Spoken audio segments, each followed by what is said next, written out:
up, slept on me, trying to eat with vultures. Y'all look frail, let me feed the culture. Can't get full of the lead and coke, huh? Still sober, y'all OD, follow me. Where the rain follow me, king. Yeah, I know the king, Martin Luther King. You ain't really gonna throne, boy, you in a dream. Wake up, y'all don't want it. Down to the white, I better put Milo on it. And let's soon Chico Milo, homie. And if I'm scared, I guess I don't know it. Cause I'm still going still right where the heat at. And where I ain't supposed to be, that's where I be at. And I spit that shit back. Listen to the truth for the sky crack and the Lord gets back. Or somebody wants some get back and they click clack. They be bent back, looking at this intact. Never left, but I've been back. Cross on my bit neck and I don't rap gospel, I live that. But I'm nothing but a gimmick. You see me in a club, funny, you was in it. Skip a cosign, shout out to the homie Kendrick. And all I hear is crickets when I run into the critics. Oh well, show tells me a lot when they tell me to rock. Keep my eyebrows raised, smell what I'm cooking. And the sales may drop, yeah, the mail may stop. But they ask for the truth, yeah, I'ma do it. They like, how you do that now? Sound kinda nice, boy, who that down? Is everything real good, true and fair? But you probably wouldn't listen if you knew that down. At this level is intelligence and IQ. And we're not gonna end up like that fuck nigga over there. I got knocked out. Caleb.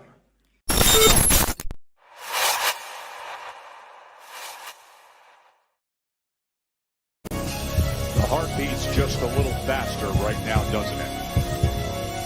They stand alone right now. No cornermen. They're just ready to make the ring walk for the biggest fight that boxing can. Keep your hands and keep your chin tucked. It's the one and only Ghost with the shadow in the front. Did I say keep your hands and keep your chin tucked? Yes, keep your hands and keep your chin tucked. Let me check the audio because I had to change my mic. Hold on. Let me check this real quick. Is it too low? Let me make sure. Nah, we good. We good. I just don't want it too loud. Like, I felt like it's been too loud lately. And if it gets low, just let me know. I gotta, I think it's about time I get a new one, bro. Hey, yes, sir. That's the clip. That's the one you was talking about, right? That's the one you was talking about? Mm-hmm. I told you I'd make it. I told you I'd make it for you, bro. It's easy, really. It's easy. And not only that, like once you get like editing software, it's easy, bro. Like it looks complicated, but the shit ain't really complicated, bro. Like I'm learning new shit every day when it comes to editing too. You know, like transitions and stuff like that. Mike R. Smith, Mike. I feel like my mic, like when I look back on my live sometimes, is weird. I don't know what it is. Maybe it's a setting. Maybe I gotta put more bass or something like that. But like when I click on other channels, they sound like crispy, and then my shit sound weird to me. It just sound weird to me, bro. I don't know, man. Maybe I'm gonna either get another mic or maybe change a setting on here. Well, you know what? Now that you said that, hold up, brother.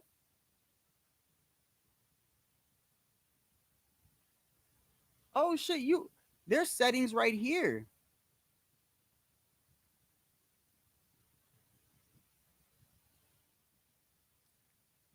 Okay.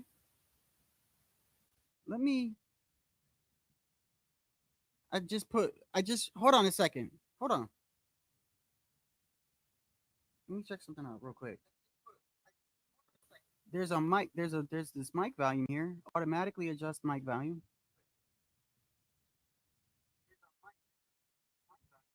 Oh, okay. I'm gonna check this later, bro. You just made me real. Oh shit. Look, man, learn something new every day. Every day. Hey man, so yo, what's going on, Sergeant? Hey, so listen, before we get into the main event, right? Because hey, that was one of the best fights, bro, I've seen. Like as far as like an undisputed fight, that was a good fight, bro. Very, very good fight. Very, very back and forth. Before we get into it, let me turn on my air real quick.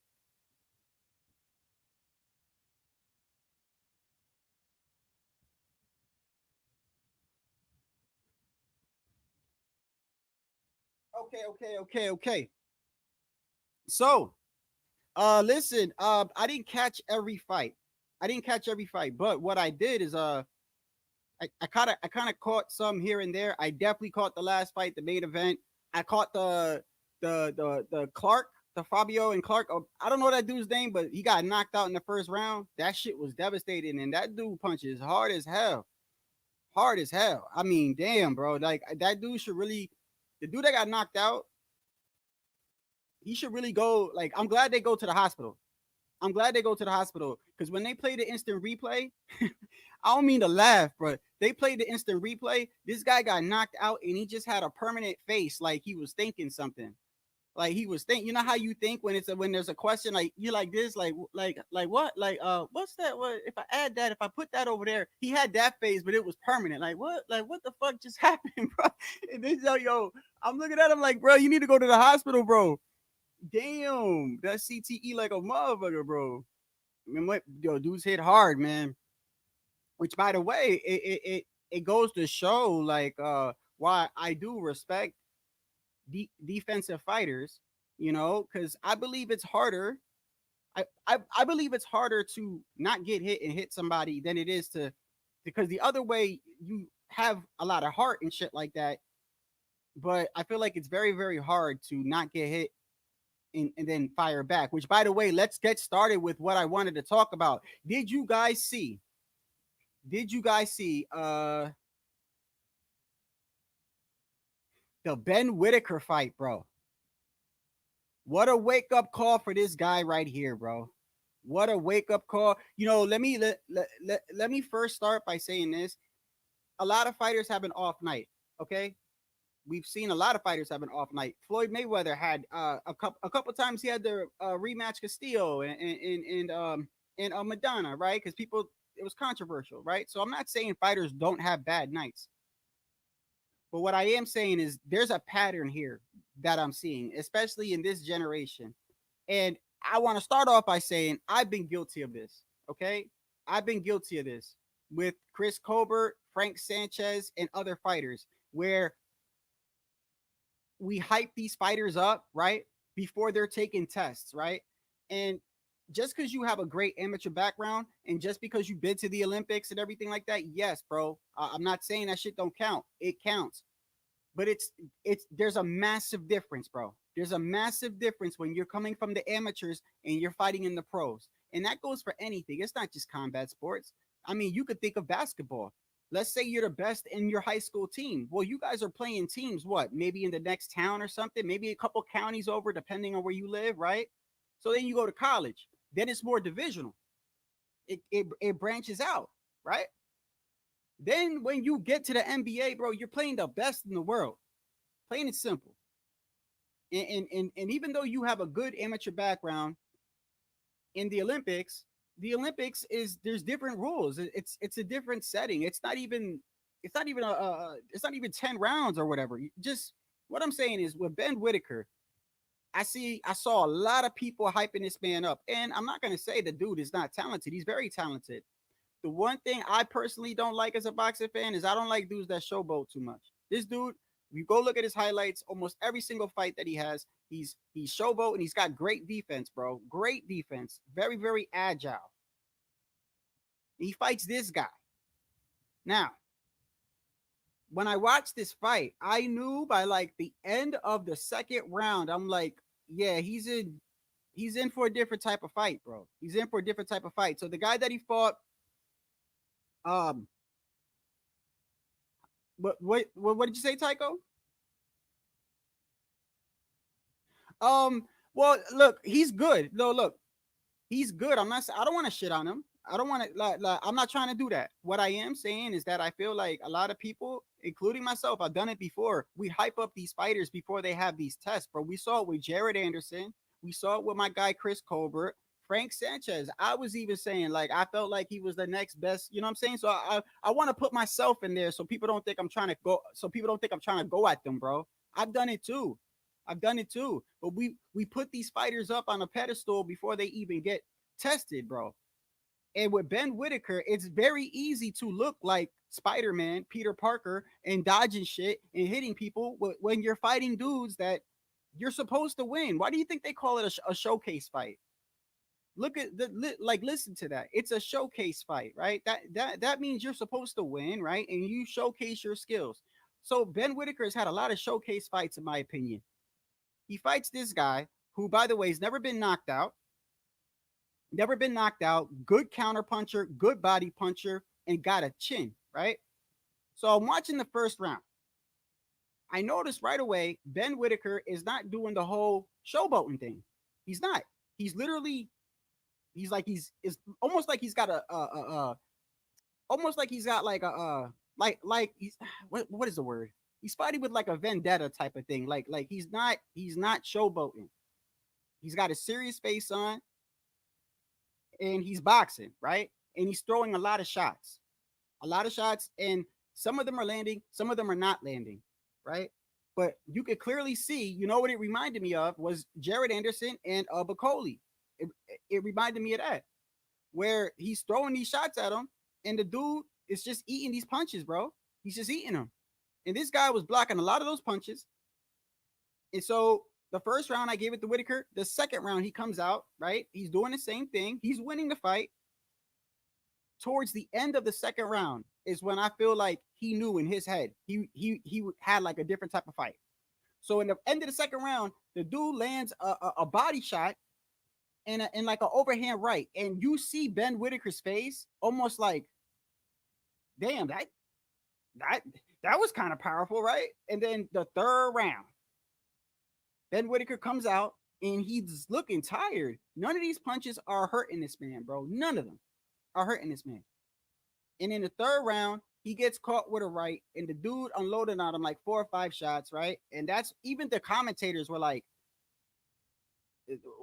why is Ben Whitaker, first off, why is he fighting like that? Because he was like trying to take the fight to the puncher, where in all his other fights he's showboating and missing and standing. Like, it was just weird to me, right? And then the fourth round, he was getting tagged. And the dude was going to the body very, very well, and going to the body and upstairs. And he was countering Ben as he was throwing, as Whitaker was throwing punches. This dude was countering him at the same time. Like, as he like he waited for Whitaker to throw a punch and then threw his. And he was even sacrificing himself getting hit, because I guess in his mind, he's like, this dude can't hit hard. And in the fifth round, you saw what happened in the fifth round. The fifth round, at the end of the round, the guy leans on him and they fall over the ropes. And and Ben Whitaker, all of a sudden, he can't move. He's laying on it. He's and everyone's like, oh shit, what happened? Even I'm like, oh man, he must have, that it's got to be a bad injury. So they played the instant replay. Nothing. He went over the ropes, but people caught them. There was people there. So it's not like he remember when Bernard Hopkins went over the top ropes, and there's been fighters that's been knocked out the ropes before. And when you get knocked out the ropes, this wasn't even a knocked out the ropes. This was like the dude was leaning on him and he fell backwards and they both fell. But in the case, in the event that you get knocked out or knocked down through the ropes, you now have a 20 count instead of a 10 count, right? Well, this is different. There was no punches thrown. He was just leaning on him and he leaned back and they both fell. But when they both fell backwards, everyone caught him. So I'm looking at the replay because he's holding his right foot or right knee as if something really snapped, bro. Nothing happened, bro. Nothing happened to this man. Nothing. Literally. So I'm not gonna say I'm in this man's mind. I can only tell you, because I've already seen some channels talk about this already, right? Trying to say like it's wrong to say that he quit. I'm telling you what I seen as a boxing fan. I believe this man gave up. I believe he saw an opening to get out of that fight. And I'm gonna give you a perfect example. In UFC, do y'all remember? They still get on this guy for this, by the way. Do you remember Aljamain Sterling when he fought this guy named Peter Yan? And Aljamain Sterling had the belt, and Peter Yan, he was doing good. The champion was doing good the first 2 rounds, and this Russian guy kept coming forward. He had he just was eating everything. He was coming forward. He wasn't stopping, and he started fucking Jermaine Sterling up. He started picking him up and slamming him, and Jermaine Sterling is the wrestler. He's beating this guy's ass, bro. And then the Russian guy hit him with an illegal knee. in the head.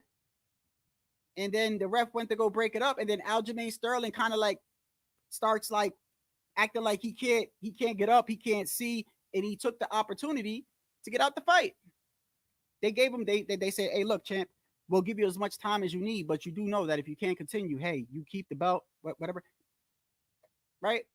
I believe he too looked for an opening to get out the fight. Ben Whitaker, in my opinion, saw an opening to get out that fight. It is what it is, bro. This is why I feel like, and I've said this, I noticed this in Top Rank with a lot of fighters right now. They keep showcasing these fighters, and they're not slowly building them. And we talked about this the other day, bro. When you're fighting a whole bunch of fighters that you're supposed to win, and you're level above these guys, and then all of a sudden you fight a guy, you go from it being this complicated, and then you jump up to it being this complicated. That could really mess up your career, bro. You need to slowly build. And I just believe that the last couple of fights this man had, they were all showcase fights, and he fought somebody that is a different story. They're going to do a rematch. I feel sorry for the guy. I hate it when this happens, by the way, because I feel like it's worse. It's worse for fighters that have taken losses already, and they're trying to bounce back in their career. And I believe this guy said in the back of the dressing room, he said that he needed to win this fight for some reason. I don't know if he was trying to get signed or whatever. Anyway, it is what it is. I believe Ben Whitaker quit. Okay? I'll look at it again, but I'm telling you what I saw.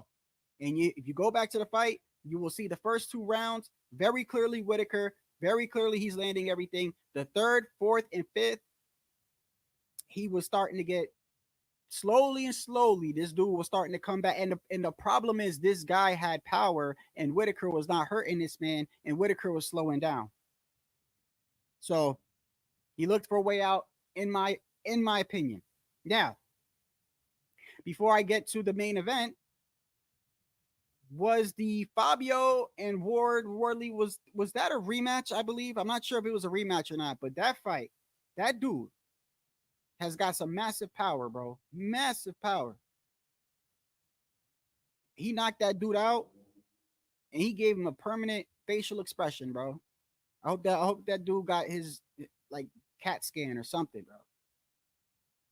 bro. So moving on to the main event.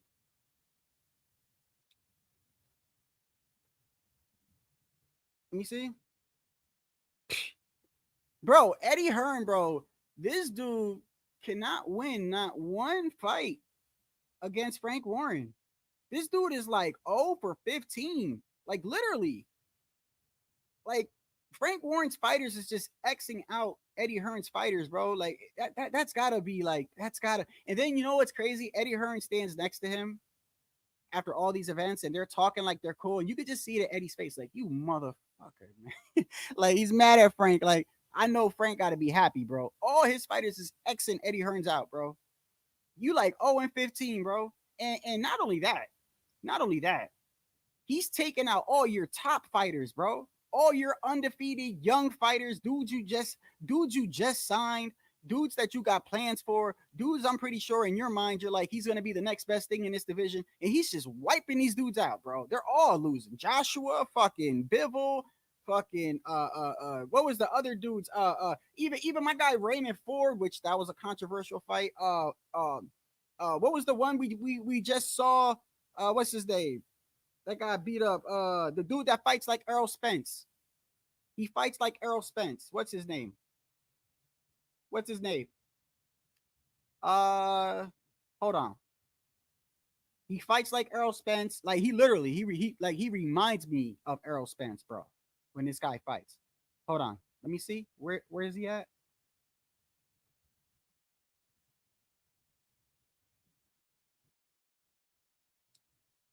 Okay. This one right here. This one. Hold on.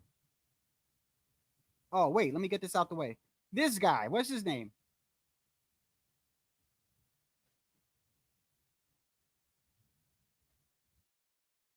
This guy right.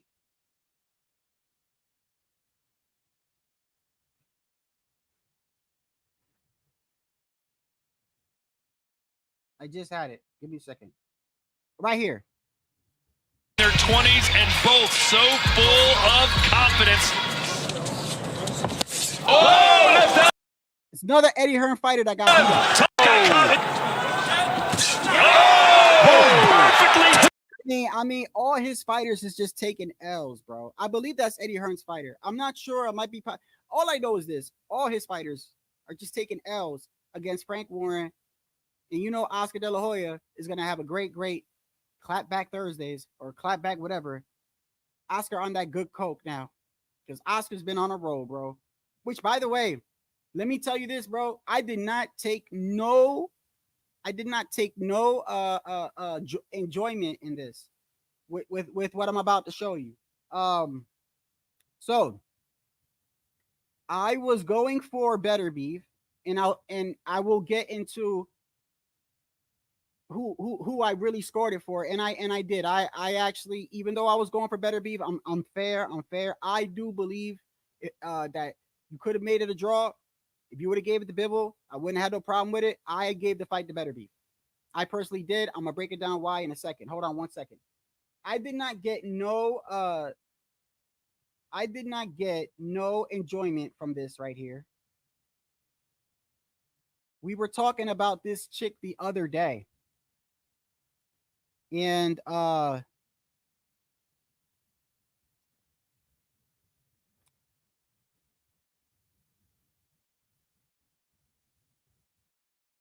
right here, we were talking about this chick the other day.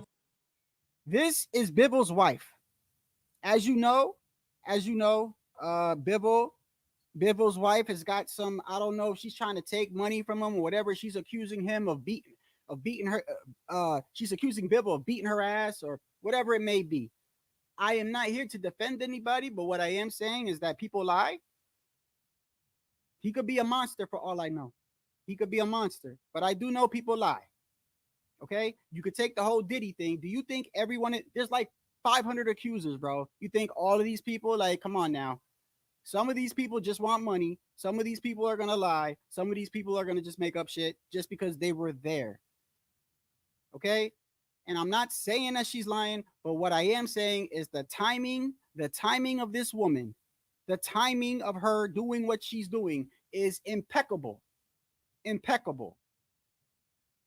Okay, y'all have a great marriage, and then as soon as he beats Canelo, right, and becomes a superstar, and all these women is probably on him and shit. All of a sudden, now he's beating your ass, right? now this man has been putting his hands on you. Okay, fine. So before the fight, she's like, I'm going for Beterbiev. Now, I have no idea what the hell this woman is saying, but I can tell you this right now. She's happy as fuck that her husband lost. And here's her reaction. Hold on. Let me see right here. Наверное, Дима. Все замерли, охренеть. Все замерли. Мы все замерли. Артур молится.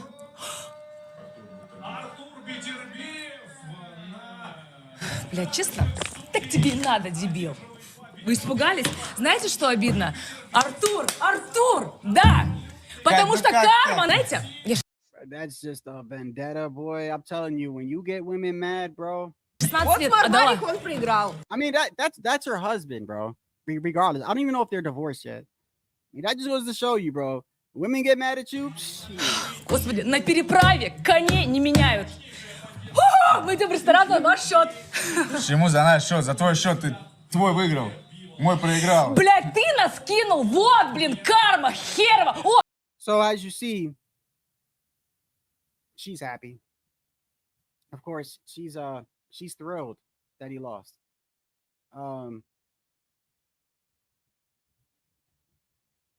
Pancho, you heard that, right? From who? I remember I heard Rolly Romero did something to some chick. You remember when he was gonna fight Tank and the biggest fight of his life, and Then this chick, this damn thought comes out and says that he did something to her, and then they literally took the biggest fight from this kid's career, and then Pitbull stepped in, and then they found out the accusations were false. And then he fights Tank the second time, and who knows what would have happened the first time?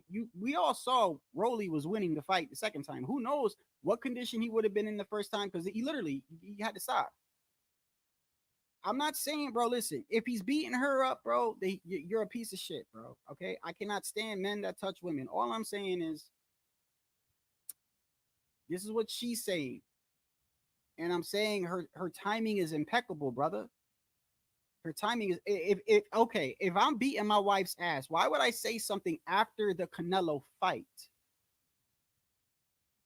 where this man becomes a massive star and all these women is on him? I'm just saying, I'm not. Let me chill, because he might be beating her ass. I don't know. I do too. And in fact, if you're trying to get money from this guy, right, I would stay off social media.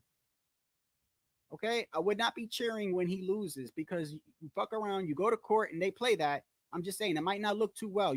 They might see you have an ulterior motive. All I'm saying is you can't trust every woman now. Come on now. But anyway, getting to the fight. The first 3 rounds, clearly, I gave it to Bivol. 3-4 rounds.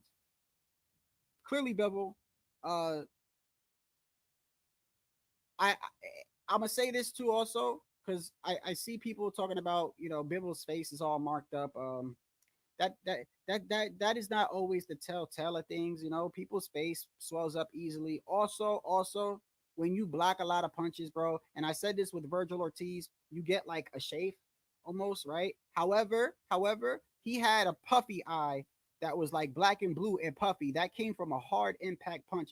Bivol got hit with a lot of punches. He blocked a lot of punches, but Beterbiev was throwing looping punches that was getting over that guard. They were getting, when he had his hand up, he would throw a looping punch and it would come over and hit him like right here. And sometimes when he threw a straight punch, even though Bivol blocked it, the glove still hit him and he snapped his head back. So even though he blocked a lot of those punches, there was punches getting through. And they were getting through because he was hurting. He was hurting Bivol, bro. I don't care what his face showed, he was hurting him, because the man, a lot of times when Beterbiev would throw, even when he blocked it, this man got on hit the later half of the fight. The later half. What was it? The last 2 rounds, the last 3 rounds. Every time Beterbiev hit him, that man was trying to, I don't know if he was just trying to regain his breath, or I don't know. But I do know that the second half of the fight, Beterbiev was landing the more, I'm gonna say, cleaner shots, but Bivol was still catching them. And this is what I think. When I really look at it, I look at these judges, right? I hate to say it, but I feel like when there's a close fight, when the belt is on the line, whether it's unified, whether it's undisputed, whether it's just one belt on the line, when there's something on the line, I always feel like when the fight is close, the judges are gonna favor effective aggression, the guy that's trying to bring the fight, right? And I know some people favor the art of the hit and not get hit, the very defensive fighter, right? And by the way, there's a difference between being defensive and firing back. Bivol was being defensive and firing back. He wasn't just being defensive, bro. Because there was times he stood his ground and got the better of Beterbiev in those exchanges. In fact, a lot during the beginning half of the fight, I feel. But I feel like when there's a championship fight like this and there's undisputed on the line and it's a close fight, I feel like the judges are always going to favor the fighter that in their mind was bringing the fight to the person, meaning moving forward.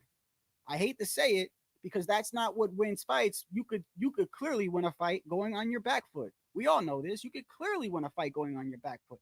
A lot of fighters win fights on their back foot because you could be moving and still outpointing your opponent. You just make them look silly. But I feel like this was a close fight, and I feel like the judges favored the guy that was coming forward, the guy that was being aggressive. And Beterbiev, to me, the second half of the fight was landing his shots just looked like they were bothering Bivol more. There was times where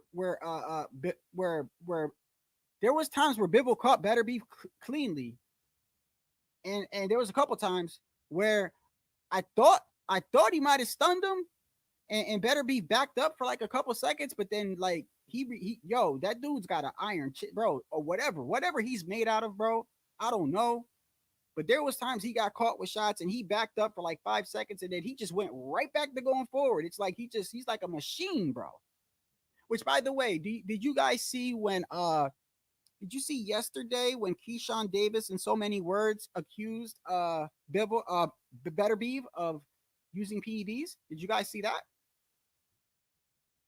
They asked Keyshawn Davis, right, about Bivol and Beterbiev.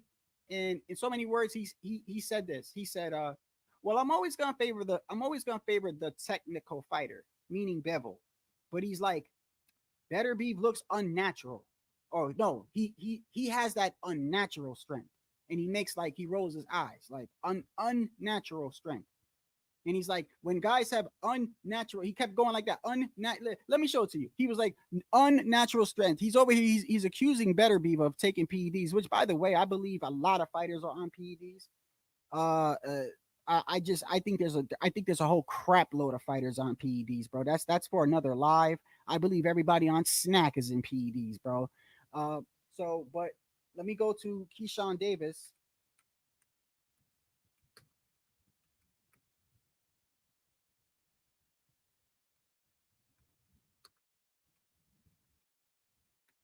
Let me see if I can still find it. Here it is right here.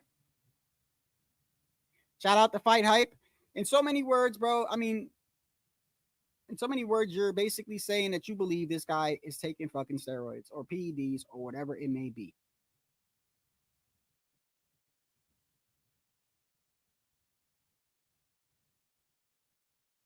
Bivol. Is that just Arthur Beterbiev, Dimitri Bivol this weekend? Who you got?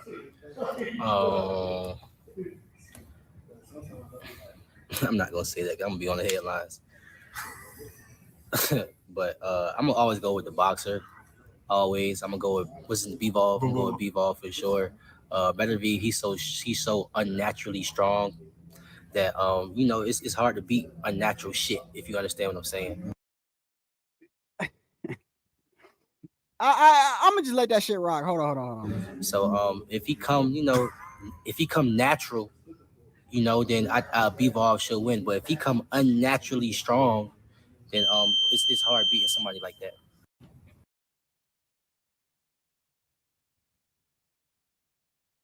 So in so many words, you're accusing this man of whatever. It is what it is, bro. I think a lot of these dudes are on something. But anyway, I will say this.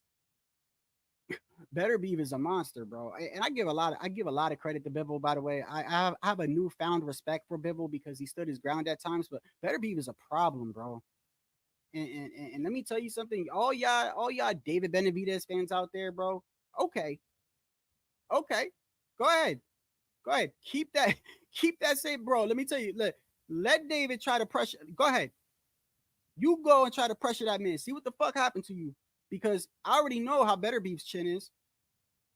We don't really know how David's chin is, really. He got dropped by a dude named Robert Graville. When's the last time you seen Robert Graville talked about? When is the last time the boxing community was like, Saturday, we got Robert Graville? No. So I'm just telling you, like, Beterbiev is a problem. And but David got to get past the other Morel first. And that's a good fight, by the way. I love that fight. I'm glad he's taking that step up fight. This is a especially now that you got Canelo, I believe, is looked at the winner of this fight. I don't know, bro. I don't see anybody in boxing other than Bivol that's like eager to fight this man, bro. This man is a problem, bro. You could tell his power is unnatural, but I don't know if it's really unnatural, but he's got some power and he recovers like that. Like, this guy got hit with some shit and backed up and was like 5 seconds. He was right back going forward. And I'm like, damn. Almost like Deadpool or Wolverine with the healing factor, bro. Like, I don't know. I'm just telling you that. And he's older. Imagine if this guy was like 10 years younger. Oh my goodness, bro. And we're talking about a guy that technically in boxing terms is like old age. Now, robbery. Come on, guys. Come on. Do you guys have a definition of robbery? I think people get definitions all messed up, okay? Just like when they said Berlanga and Canelo was competitive. No.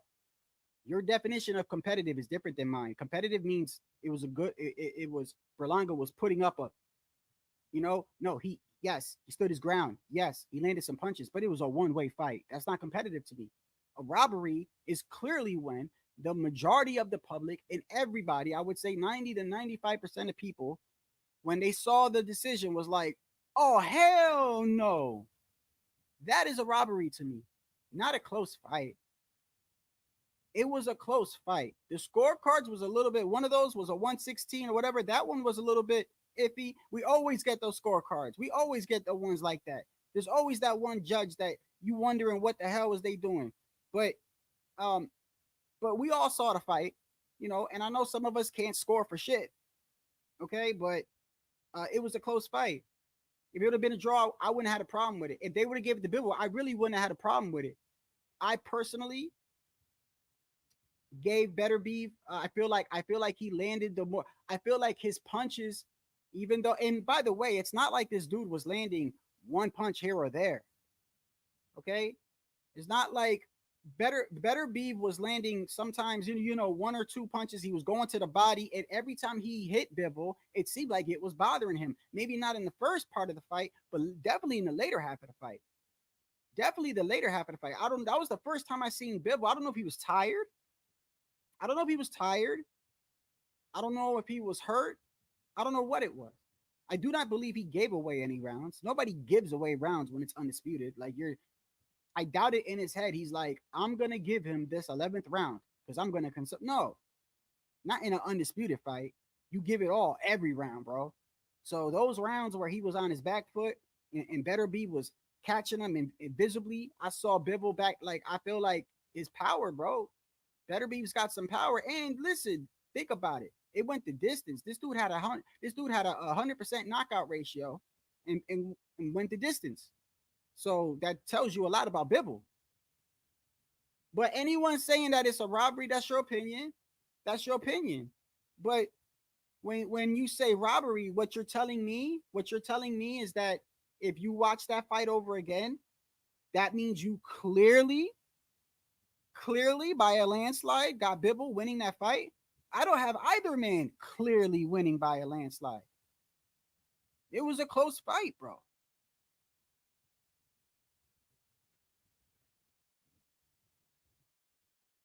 Let me see. Sergeant 8-4 Bivol. I'm not surprised with Sergeant. Sergeant has a kind of the opposite eye of what I have. I don't know if Sergeant be trolling me, bro. Sergeant be saying some crazy shit, bro. But if that's what you got it, that's what you got it. That's more like how I had it. And you could have gave it 7-5 the other way. Matter of fact, I wouldn't have had a problem with a draw, but except I feel like they had to give the fight to somebody. I feel like if they would have made it a draw after all the buildup, after this guy having an injury, having to pull out, right? I feel like in the back of their head, they had to give the fight to somebody. That one scorecard though was ridiculous. I think he had a 116 or what was it like for Beterbiev? No, I didn't. I don't know. I gotta literally look at everything. I don't remember. There was one scorecard I was like, I don't have either guy like that. It was close, bro. To me, it was close. I gotta rewatch the fight again too. By the way, I watched it, but I usually watch the fight again prior to me doing a live. I usually do that unless I watched it live with y'all, or I like to watch it again so I can make sure I know what I'm saying. But I have not watched it again. I watched it live as you guys watched it, and I had it Beterbiev with the cleaner shots. I feel like, and this is the problem with winning the beginning rounds, especially in a championship fight, bro. it sucks, bro. It does. I kind of feel bad for Bivol because this is like, it's almost like it's the last thing that you remember, right? So a dude could be winning the first part of the fight easily, you know, outclassing the dude, beating the fuck out of him, right? But because as the fight went on and the other guy started coming on, the last thing you remember is what? You remember that dude. It's almost like you forgot, but you score it every round anyway. So it doesn't matter. When it comes to the judges, it shouldn't matter because you score every round. But I'm talking about as a boxing fan, as the public watching. A lot of times we'll see a fighter do very well in the beginning, and then the other fighter sometimes picks it up in the last 4 rounds, and they give it to that guy. It's like you completely forgot what happened. You see what I'm saying? And I feel like that had a little bit of the effect here. But I do know that I feel like what really decided the fight, in my opinion, was those 2 rounds where it was clearly Beterbiev and Bivol was just circling. Maybe once or twice I don't know what was going on those rounds. I want to watch it again, but I do remember watching it, and in my mind I'm like, something got him like that, bro. He either got stunned, it was a body shot, it was something, because he's doing that the whole round just about. It was a good fight though. The Turk already said that he feels like it was the wrong decision. And of course, you know, you got Bivol's wife. Выиграл не так. На переправе коней не меняют. Мы идем в ресторан. Boy, I'll tell you, bro. Don't ever get women mad, bro. She over there cheering that her husband lost. Ain't that a bitch? Damn it. I mean, you would think if I'm going through it with a woman that I'm married to and she had a fight, I mean, damn, even though I'm taking her to, I'm still going for you. Like, damn, she must really not like this motherfucker, bro. Was he really beating her ass like that? She cheering like Beterbiev is her man. Счет. Почему за наш счет? За твой счет твой выиграл, мой проиграл. Блядь, ты нас кинул. Вот, блин, карма херова. О, Багдасарян. Боже, господи, спасибо. That's how it is. That's how it is with women, fellas. Anyway, man, it was a good fight, man. It was a good fight. Yeah. That's, yeah, I'm telling you, man. I'm telling you. Kids get older, they'll see. They'll see. For any fathers out there, and mothers, because sometimes the guy has the child.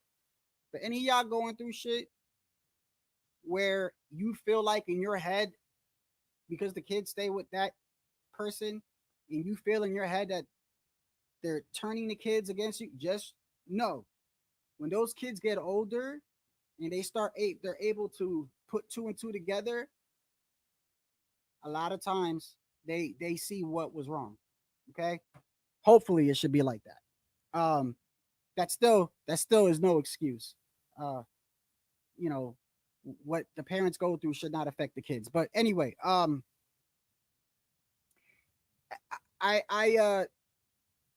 one thing I will take away too, also, I'm gonna come right back to the Bivol thing, and I guess I'll drop the link in a second. I'm dead serious about this Whitaker thing, by the way. If anyone hops on here, tell me if you think this guy quit. I'm telling you, bro, I really do. I really think this man gave up, bro. And I don't like saying that. I don't like saying that because, you know, all these guys have heart. All these guys, like I always say, fighting is like clocking in. It's like clocking in. They're going to work, bro. I'm telling you what I saw. I saw Whitaker win 2 rounds, and I saw he was hitting this man, and nothing. You know what he reminded me of? Y'all ever remember Rocky 2? Remember Rocky 2? In the first Rocky, Apollo Creed's the champion. He picks Rocky, right? Like a showcase fight, right? We gonna make it the Italian Stallion, right? And Rocky was getting his ass whooped. The end of the fight, Rocky put up a little fight, maybe won a couple of rounds, right? And he puffed up Apollo's face and everything. And then when the second movie starts and they're in the hospital. He's in the wheelchair. Apollo goes, motherfucker, I want a rematch. And Rocky's like, all right, chill. And then you fast forward in the movie, and Apollo Creed is in his office with all his managers, and they're trying to get him to fight other fighters. They're like, hey, how about this one? He's like, no, I told you, I want Balboa. And his trainer goes to him. He goes, listen, man, I saw you hit this man with everything. And the man kept coming. We don't need them type of problems. That's the shit Whitaker was going through. This man was hitting this motherfucker with everything, and nothing. Whitaker was in trouble. He knew he was in trouble. And the man gave up, bro, in my opinion. You go look at the replay. You tell me what he hit his leg on. The dude, he got caught by people. They caught him. And it was the third round. So imagine what was going to happen, bro. He was already starting to feel power. And I believe at the time that happened, I believe he had, I think he had blood. He kept pawing at his nose. This is Whitaker now. This is the guy that's a defensive wizard, right? This is what I mean by like, we hype up fighters too much. I've done it. I've been guilty of it myself. I did it with Frank Sanchez. I did it with Chris Colbert. Just because dudes have a great amateur record and they have that, bro, I feel like we already label them. We label them as the best next thing. But you got to remember, these are showcase fights, bro. And we're starting to see a lot. Jared Anderson and a lot of these fighters, the moment it's almost like they're having these showcase fights, right? And like the competition is like here, and you're supposed to gradually go up. But what they're doing is they're having a whole bunch of fights right here, and then they're just throwing them in a fight where it just jumps. It's like you're skipping the level. Like if every level was a boss in a game, it's like going from level 3 and you just fuck 4, 5, and 6. You're not even going to play those levels. You're just going to skip and go to 7 and 8. But really, you should have played those other levels because you level up as you beat those bosses and you get better equipment and better experience. Nah, fuck it. We're just going to jump. And I feel like that's what's going on with a lot of these guys, bro. All right. If you don't think he quit, that's fine. I think the man quit, bro. It is what it is.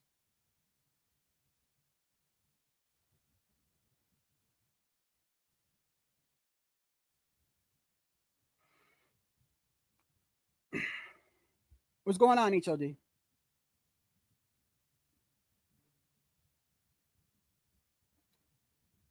What's going on, Devon? Always good to have Devon here, huh? I'll tell you. Why did they want Bivol to win? Oh, so Canelo could rematch him? Canelo could still rematch the guy. Just because he lost don't mean, he could still. I mean, I'm just saying, if Canelo really wanted to, just because I know he wanted to probably rematch him and get those belts, right? I like it that Beterbiev won. You want to know why I like it that Beterbiev won? I'm going to tell you why I like it, why he won. Because I do know for a fact that David Morrell and David Benavidez, one of those guys, are going to try to get that belt, and that's the shit I want to see. That I don't care who it is, Morrell or David. Or the other guy too. The guy right here, he's really good, but I'm not gonna put him on a pedestal either. He's the silver champion. I always get his fucking name wrong. I always get his name wrong. He's good too. And he's got pop too.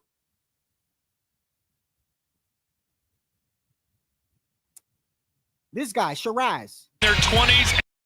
I like this guy, bro. But he's in the middleweight though, right? He's not 175, is he? So who was the guy talking that said that he wanted to fight them earlier? There was another guy that's in their weight division that was there at 175. What was his name? He was there, and he was talking about David and David Morrell. Matter of fact, let's just go to 175 real quick. I'll show you who I'm talking about. 175 too, by the way. It's like you're in between. Shit, you got cruiserweight, then light heavyweight. you're getting in territory where hold on. You're getting in territory where those punches are life altering. Because the heavier you are, bro, the more devastating these punches become. And Beterbiev, that dude's got. I'm surprised he didn't. Hold on. I hate Box Live, bro. I hate Box Live. Okay, let me just go here. It's easier if I just go here. Yeah, Hazma's at 160. Yeah, it's my bad. I'm talking about somebody else, Hawker. I like him too, though. I like him too.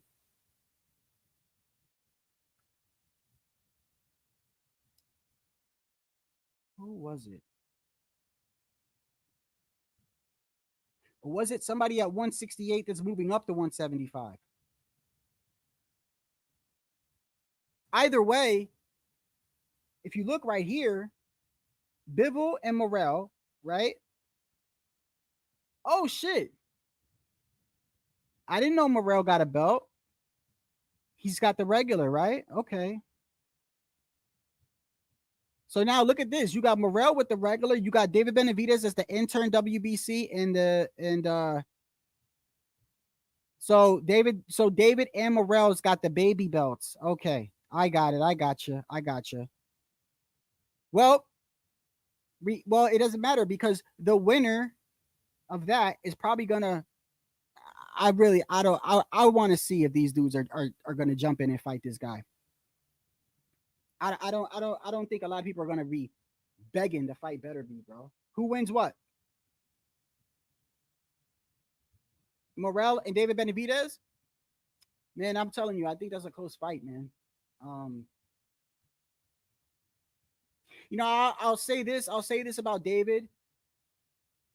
Hasn't David been fighting since like he was like a kid? And like hasn't he like shared the ring? Is it David? He shared the ring with like Triple G and a lot of champions, like sparring at an early age. Like that's a lot of experience. I think that's David Benavidez, ain't it? Triple G and other fighters like champions, bro. He was just a kid. I think that goes a long way. I still think Morel is very dangerous for him because he just doesn't have a ton of advantages, bro. But Bivol, I think they're gonna do the rematch, bro. They're gonna do the rematch. You saw you saw the Turk, right? So the Turk is upset. Feels like Bivol should have won, right? Well, if he's feeling like that and he's gonna do a rematch, that means he's gonna pay these dudes, bro. He's gonna pay them whatever he's gonna pay them. You see how we got the Usyk and Fury rematch, right? Yeah, I don't know if that rematch was already included. I would like to think that rematch was already included. No matter, I would like to think no matter who lost the fight with Fury and Usyk, they had a rematch clause in it. I would like to think that. I don't know if it was, but you should be smart. If you're the champion, bro, you should always have a rematch clause in there. In case you lose your belt, you know you're gonna get that get back. Always the smart thing to do if you can get that in there. I don't know the business like that, but I know that if I was the champion, I know I would put a rematch clause in most of my shits, bro. If I lose, I'm running it back. It is what it is. Like, I'm getting my chance back. I mean, do y'all think Bivol won? I mean, hey, you know what? I'm not even gonna say whether he is or not, Hawker. I'm not. Because you know what? Like I said, I'm learning. Even now, I've been watching boxing since I was a kid, and I'm not afraid to say that I learn new things every day. I'm not one of these guys that come on here and go, I was the first guy in this community to talk about this. You see that all the time? They do that all the time, by the way. I was the first guy. I. That's all I hear a lot from these. I was the first guy to talk about this guy. I was the first guy to tell y'all about his left hook. I was the first. All right, bro. Fine. Then you should be betting then. You'd be a millionaire, right? You know it all. I don't mind saying that I learned shit new and that I get shit wrong. Why do you think I was so happy when I got Bacoli right? because I hardly get the shit right. So I can tell you this, that I am learning from, especially with this generation, a lot of these guys are being projected to be the next best thing without properly going through competition. And what I'm seeing is showcase fights, and then they just throw them in there. And it's like the level jump is so much. It's like they don't know what to do. They've never been in that situation before. And this guy, by the way, I believe he had 6 losses, by the way. The guy that fought Ben Whitaker, I believe he had 6 losses. I'm not sure. Cameron, I think his name is Cameron. But I do know the dude has never been knocked out. I know the dude got power. I know the dude is a good body puncher, and I know that the dude kept coming forward, bro. Hold on 1 second. Let me block the screen. Y'all know the deal. Yo. Me, so horny. Me. Okay, good. Hey, what's going on, brother? What's going on, man? Watch the fight, man. Yeah. Who you thought won? Beterbiev. You thought Beterbiev won? Yeah. No, you got to go back to training school, man. You don't know how to judge fights, bro. I'm telling you, hey, I don't think it was a robbery, bro. I think it was a close fight, bro. Hold on. Let me ask you before you even start on your bullshit today. Yeah. I know you on your bullshit today. Every time you come in here. So, hey, by the way, you know I fucks with you. Don't tell me you think it was a robbery. You think it was a robbery? I see. My definition of robbery is now like how everybody says if it's close, it can be a robbery. Blah blah blah. I'm just saying, if I beat you at a horse race, if I beat you just by the tip of the nose, I won. Right. That's it. Right. And if you're gonna say that the other guy won, that's a robbery. Simple as that. Yeah, that's a bad comparison because in a race we could clearly see who won. Like it's only one way or the other. You see what I'm saying? Yeah, but shit like that happens too. It's a fight, HOD. It's a fight. And I think the guy who won. Let me say this and see if you agree with me. You know, one thing that I feel like happens in a lot of these fights, especially when it comes, and I think you've seen this too. I think we've talked about this before, especially in undisputed fights and unified fights, especially any type of fight that has to do with a belt. I feel like, especially when there is when you have the so-called puncher, right, and then you have I'm gonna call him the mover. Okay. The hit and not get hit, the more defensive fighter. Every time we see one of these fights, right, and they're somewhat very, very competitive, I feel like the guy that is coming forward, the guy that is making it a fight, or the effective aggression, I feel like they take that over the edge. Whereas like I like aggression. I do, but it's not the end all, because you could win fights going on your back foot. But I feel like when a fight is close, it's almost like they're like, well, who the fuck was pressing the action? Beterbiev, give it to him. You know, like I feel like, because why else do you think they would have a wider scorecard than that? I didn't agree with the scorecard that the guy had with Beterbiev. That shit was. Yeah, I think it was. I think it was bullshit. That's we can't always categorize all punchers and all movers the same way. Like Beterbiev was putting hands on Bivol was putting hands on Beterbiev. He was touching his ass up. That's boxing. You see, if Shakur was to fight like this, like but like damn, light him up, everybody be like, damn, kid's a beast. I saw a beautiful boxer, bro. Today what I saw was a beautiful boxer. I could deal with this.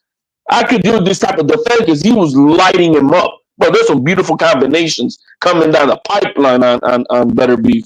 So the effective aggression, I don't know. I mean, yeah, he was pressing it, but he wasn't landing them punches. He was hitting his gloves. No, stop, HOD, stop. Those punches were landing on Bivol's gloves all night long. The later half of the fight, bro, right? Even like, and by the way, it ain't like Beterbiev was just landing one or two around. There was as the fight actually was. as the fight went on, even the punches that were so-called blocked by Bivol, to me, looked like it was bothering him, bro. It looked like it was bothering him. He was it just as the fight went on. It just looked. No, there's no doubt that the pressure was coming with it, right? It's not, but at the same time, Bivol was lighting him up. It wasn't like Bivol wasn't lighting him up. No, I'll tell you what. Who had more combinations in this fight? To your credit, I usually watch fights twice prior to me going live. I'm thinking about it, watching it tomorrow. I don't know. I'm gonna watch it again tomorrow because usually what I do is I watch it and then I kind of like let it digest and then I sleep and then usually I'll watch it again in the morning and this way I get like a better because you always see something that you didn't see the first time, you know. And I will admit that when the fights are live and I'm taking care of shit, you know, sometimes I step out the room for like half a minute or something like that. You know, I'm not like I was doing that a lot, but I think to give Bivol the sake of fairness, I will rewatch the fight. But I feel like I gave a short edge to Beterbiev, and I feel like it's because I feel like his punches were more effective, and I also feel like a lot of the I saw somebody, I forgot what channel it was. They were like, Bivol was blocking most of it. I'm like, I don't know, bro, because there was a lot of punches where Beterbiev was throwing a looping punch, and even though Bivol had his hands up, it was catching around the guard. And there were punches where he shot it right down the middle, and yes, Bivol blocked it, but the glove was still hitting him, bro. Like that's that's a landed punch to me. Like it's not a clear block. No, that's not the rules don't apply to that. If it blocks, it's blocked. It needs to land on the head. I'm telling you, it's landing, brother. You're not hearing Not if it's landing on the glove. I'm not talking about when you clearly block a punch, right? When you clearly block a punch, you could see it blocks. Now, if I throw a punch straight down the middle and you block it, but the glove goes through. Oh no! That's a punch. That's a landed punch. I'm talking about. There was like borderline like that. You could see his glove was going through. You know, and then there was other times where he had his guard up and he'd throw a looping hook and it would catch him on the part where he wasn't blocking, but because he had his hands up, it looks like he blocked it. It's very deceiving. That's why I want to watch the fight a second time. I personally, I wouldn't have been mad at a draw at all. I think, but I think the early on of the fight, it was clearly Bivol tagging him up. Absolutely, it was clearly him tagging him up. I think after 8 rounds, I think you already had Bivol with 6.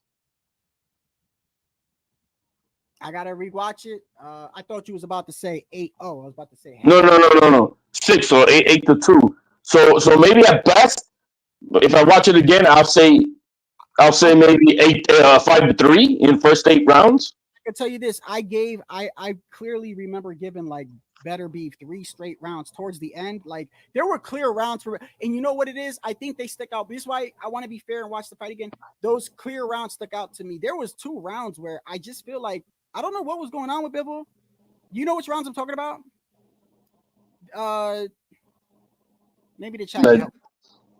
Maybe I don't know if it was 11th, 10th, or 9th, like around.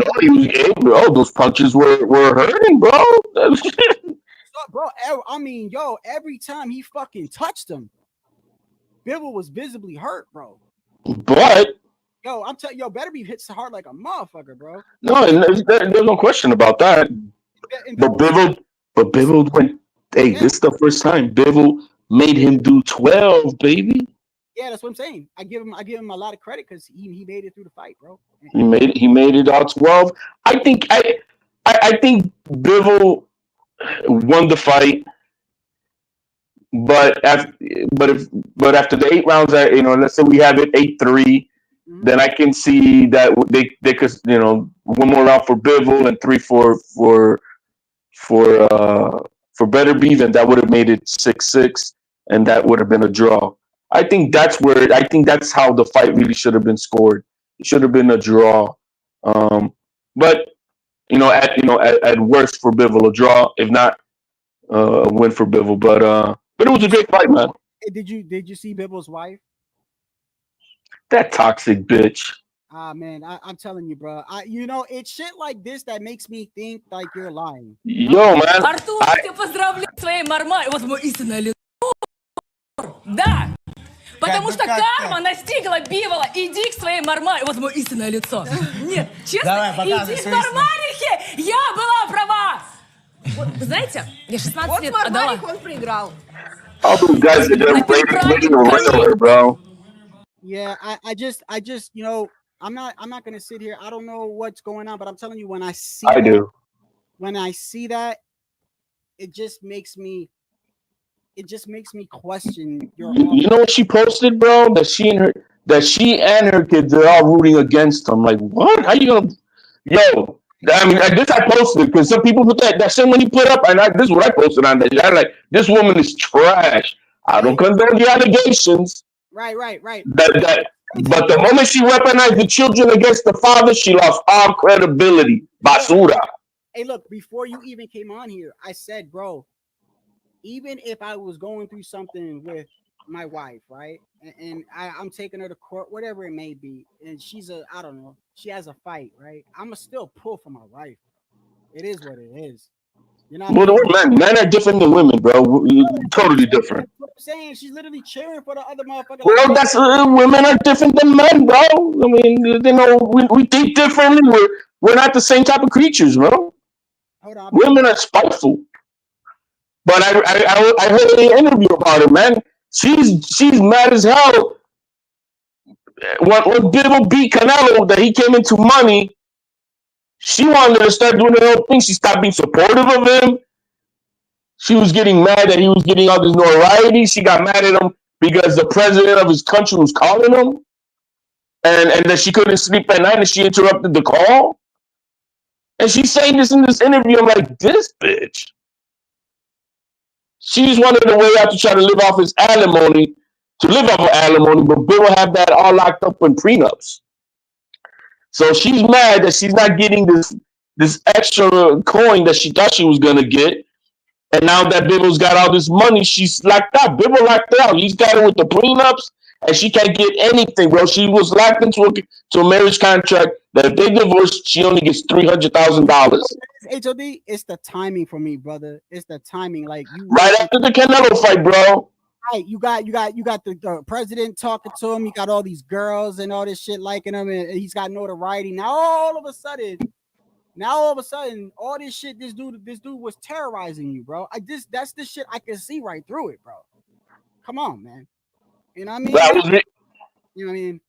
I don't condone putting hands on women, bro. I can't stand. There's no proof of that either, bro. She just posted pictures from whatever time. Who knows if that was the cop that she even admitted she was fucking a cop in this interview. All I'm saying is just, I'm not saying he did it or not. I'm saying I just can't stand men that put their hands on women. So I'm not condoning that. I could clearly see her actions, bro, is not pure, bro. It's not pure at all. Dude, she's talking to me in this interview. Oh, and that I'm getting famous on Instagram and I'm getting my platform and I went to the university, but it's hard to come up for, because they known each other since they were like 16 years old. Yeah. And they came up together poor, and that she was living a lifestyle, Rolexes, cars, and now that the divorce and she can't get shit out of it, it's hard to live, a normal lifestyle now. I'm like, bitch, go get a job. She wants to live off of this alimony. He just made another $10 or $13 million today, and if he gets this rematch, guess how much he's gonna get paid?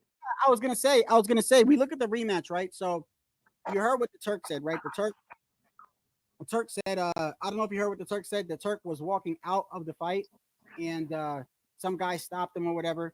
Here, let me show you what he said.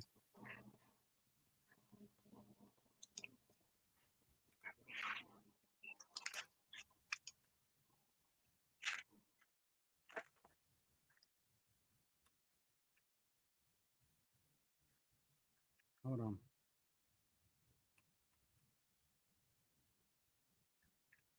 In regards to the rematch.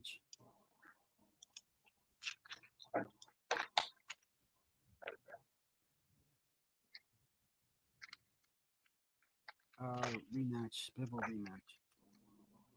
Hey, what you think about the Whitaker, bro? I think he's a fucking loser. He's a fucking loser, bro. He purposely arched his back to suplex that guy. He was getting his ass beat in the last 2 rounds, and he's like, "Oh shit!" And he looked for a way out. That third, what was it? So that was the 5th round. They went over the ropes. The end. The third and fourth round, he already. Yes, and then with the 3rd round, he got hit with a body shot and a looping right. And Whitaker, you can see his face. He's like, "This motherfucker hits hard," and he was in trouble, bro. He was in trouble. That is what it is, bro. He faked that injury, bro. In my opinion, he faked it. Hold on, let me. Well, he should have been disqualified for doing that. Plain and simple. You suplexed the dude on purpose. I got the video. I don't know if I posted it, but I saw it because there's an angle that nobody's seeing. You can see it. You can see him just literally whipping his head back, arching his back so he could throw the guy over the rope. So I'm like, this motherfucker. Not only that, but prior to them going over the ropes, the ref had warned Whitaker a couple times he was going to take a point for fighting dirty. So hold on one second. This is what the Turk said in regards to this. Parsons here for the stomping ground with His Excellency Turkey Al Sheikh. We've just seen. Can I pass you the microphone? Yeah. We've just seen Artur Beterbiev against Dmitry Bivol. Artur gets the decision. What do you make of it? Eddie Hearn not happy. No, I don't think it is one of the great fights ever I see in the last at least 20 years. Okay, fantastic. But I don't think the result is fair, in my opinion. When you were watching the fight unfold, we saw Bivol dominate a lot of the early rounds. Yeah. What were your thoughts as it was unfolding? I think it is at least for Bivol, for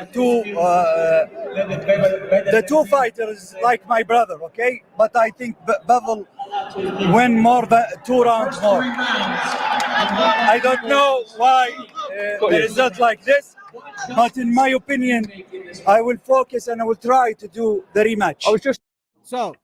And that's where I feel like the robbery so-called comes in, HOD, because I do believe that would it be safe to say to you that the fight was decided within 2 rounds, meaning like it was close enough to where, like, if you were to swing it to either guy 2 rounds, like, it was one of those type of fights? I guess you can say that. Because that's how I looked at it. I looked at it like, if they would have gave it a draw, I wouldn't have had a problem with it. They'd have gave it to Bivol, I wouldn't have had a problem with it.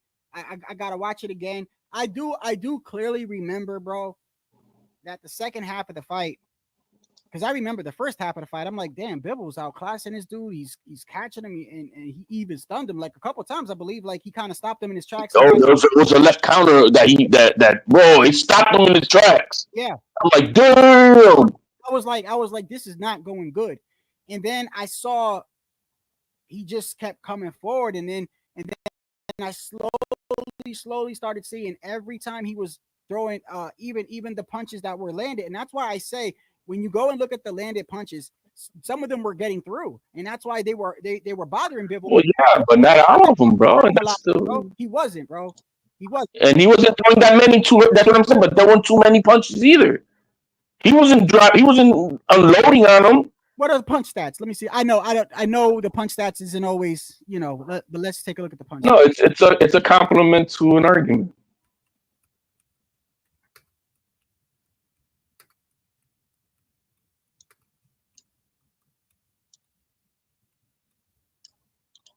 That Whitaker and fucking that shit was like, it's not as bad, but it was like Jared Anderson and Bacoli all over again. No, it reminded me of Montana Love when he crashed out. Oh yeah, that too. Okay, so let's look at the punch stats here. Hey, Whitaker better give that dude a rematch, bro. Okay. Well, that's up to the Turkey, and Turkey protected him, bro. Another thing, I'm not gonna be surprised. Let me look it up. Maybe I'm reaching, but why Beterbiev and Bivol needs a rematch to determine light heavyweight supremacy. So we go down to the punch stats here. Here we go. Beterbiev landed 137. Bivol landed 142. Beterbiev threw 682. Bivol threw 423. Landed percentage 20% Beterbiev, 34% Bivol. Jabs landed 47 for Beterbiev, 58 for Bivol. Jabs thrown 376 for Beterbiev, 255 for Bivol. Percentage 13 and 23%. Now the power shots landed, that was in Beterbiev's favor. 90 to 84, 306 thrown, 168 thrown for Bivol, 29%. He still got a higher landed percent, Bivol, but Beterbiev landed more. So that's weird. Well, no, it just means that he was more efficient. Right. Yeah, he was more efficient. So we can see this right here.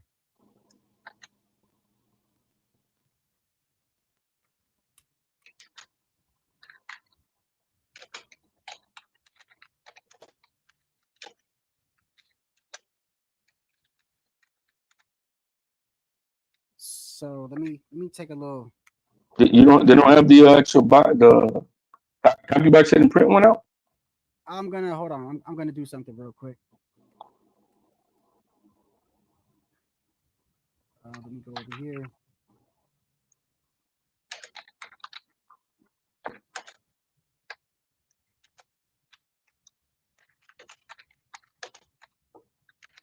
Okay, right here. Save that. Yo, and all these women online, they're all disgusting, man. I'm crushing on all of them, bro. What the women? Them talking, they think that shit, man. That bitch is just, bro. If you were to listen to the interview I heard, bro, you'll know exactly what I'm talking about. How this woman is scorned. She stopped being supportive of Bivol.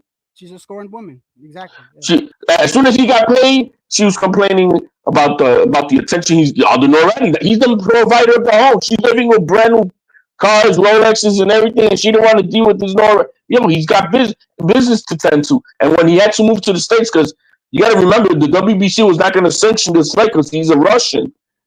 So he had to move over here so that they can then sanction the fight, and he can make this $10 million. She was giving him problems about that. And then when they moved, and then he wanted to move again because I think he moved to LA, but then I think he wanted to move then to Canada maybe or something like that. And then she had a problem about when she didn't want to move, that she's having a problem. Oh, but I made new friends and this and that, and she wanted to move. She was being an unsupportive wife to the man who's the breadwinner. What's going on, Shelton? Woman is a bitch. I hear you, HOD. No.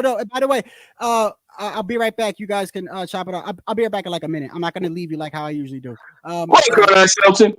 I was my brothers. Yeah, she look. I specifically wanted to show her because that's just a perfect example of, I feel like she's not authentic. That's scorned. There's a difference between scorned and then, you know what I mean? But go ahead. What's going on there, brother? My brothers. The wrong guy won the fight, bro. I agree with that. I saw Bivol at least win it. I think I heard it by 3. And look, I put 20 on Beterbiev for the 9th round, which was 1,300. I put 20 on Beterbiev for the 10th round, which was 1,500. And I put 20 on Beterbiev for the 11th round, which was 1,800. Right. Oh, so you mad? So you saying the wrong guy lost because you ain't make your money? That's what it is. No. I'm saying the wrong guy lost because I'm a fan of the sport, and the wrong guy won the fight. Good. You guys were good that. Bivol clearly beat him. Well, nah. I don't know about clear. See, He clearly beat him, bro. Now I will give you this. In the 6th round, when Bivol hurt Beterbiev, and he went in for the kill. And when he went in for the kill, he got clipped. And he was very hurt. He was hurt. He was almost gone. That is where. Okay, I'm glad you know what? I'm glad you brought that up. So in the 6th round, Beterbiev gets clipped. You're right. And Bivol comes in like he's gonna finish him, and then Beterbiev clips him, and then he was hurt. He backed up. That is where I clearly remember a shift in the fight, bro. When I was That's where the fight changed, bro.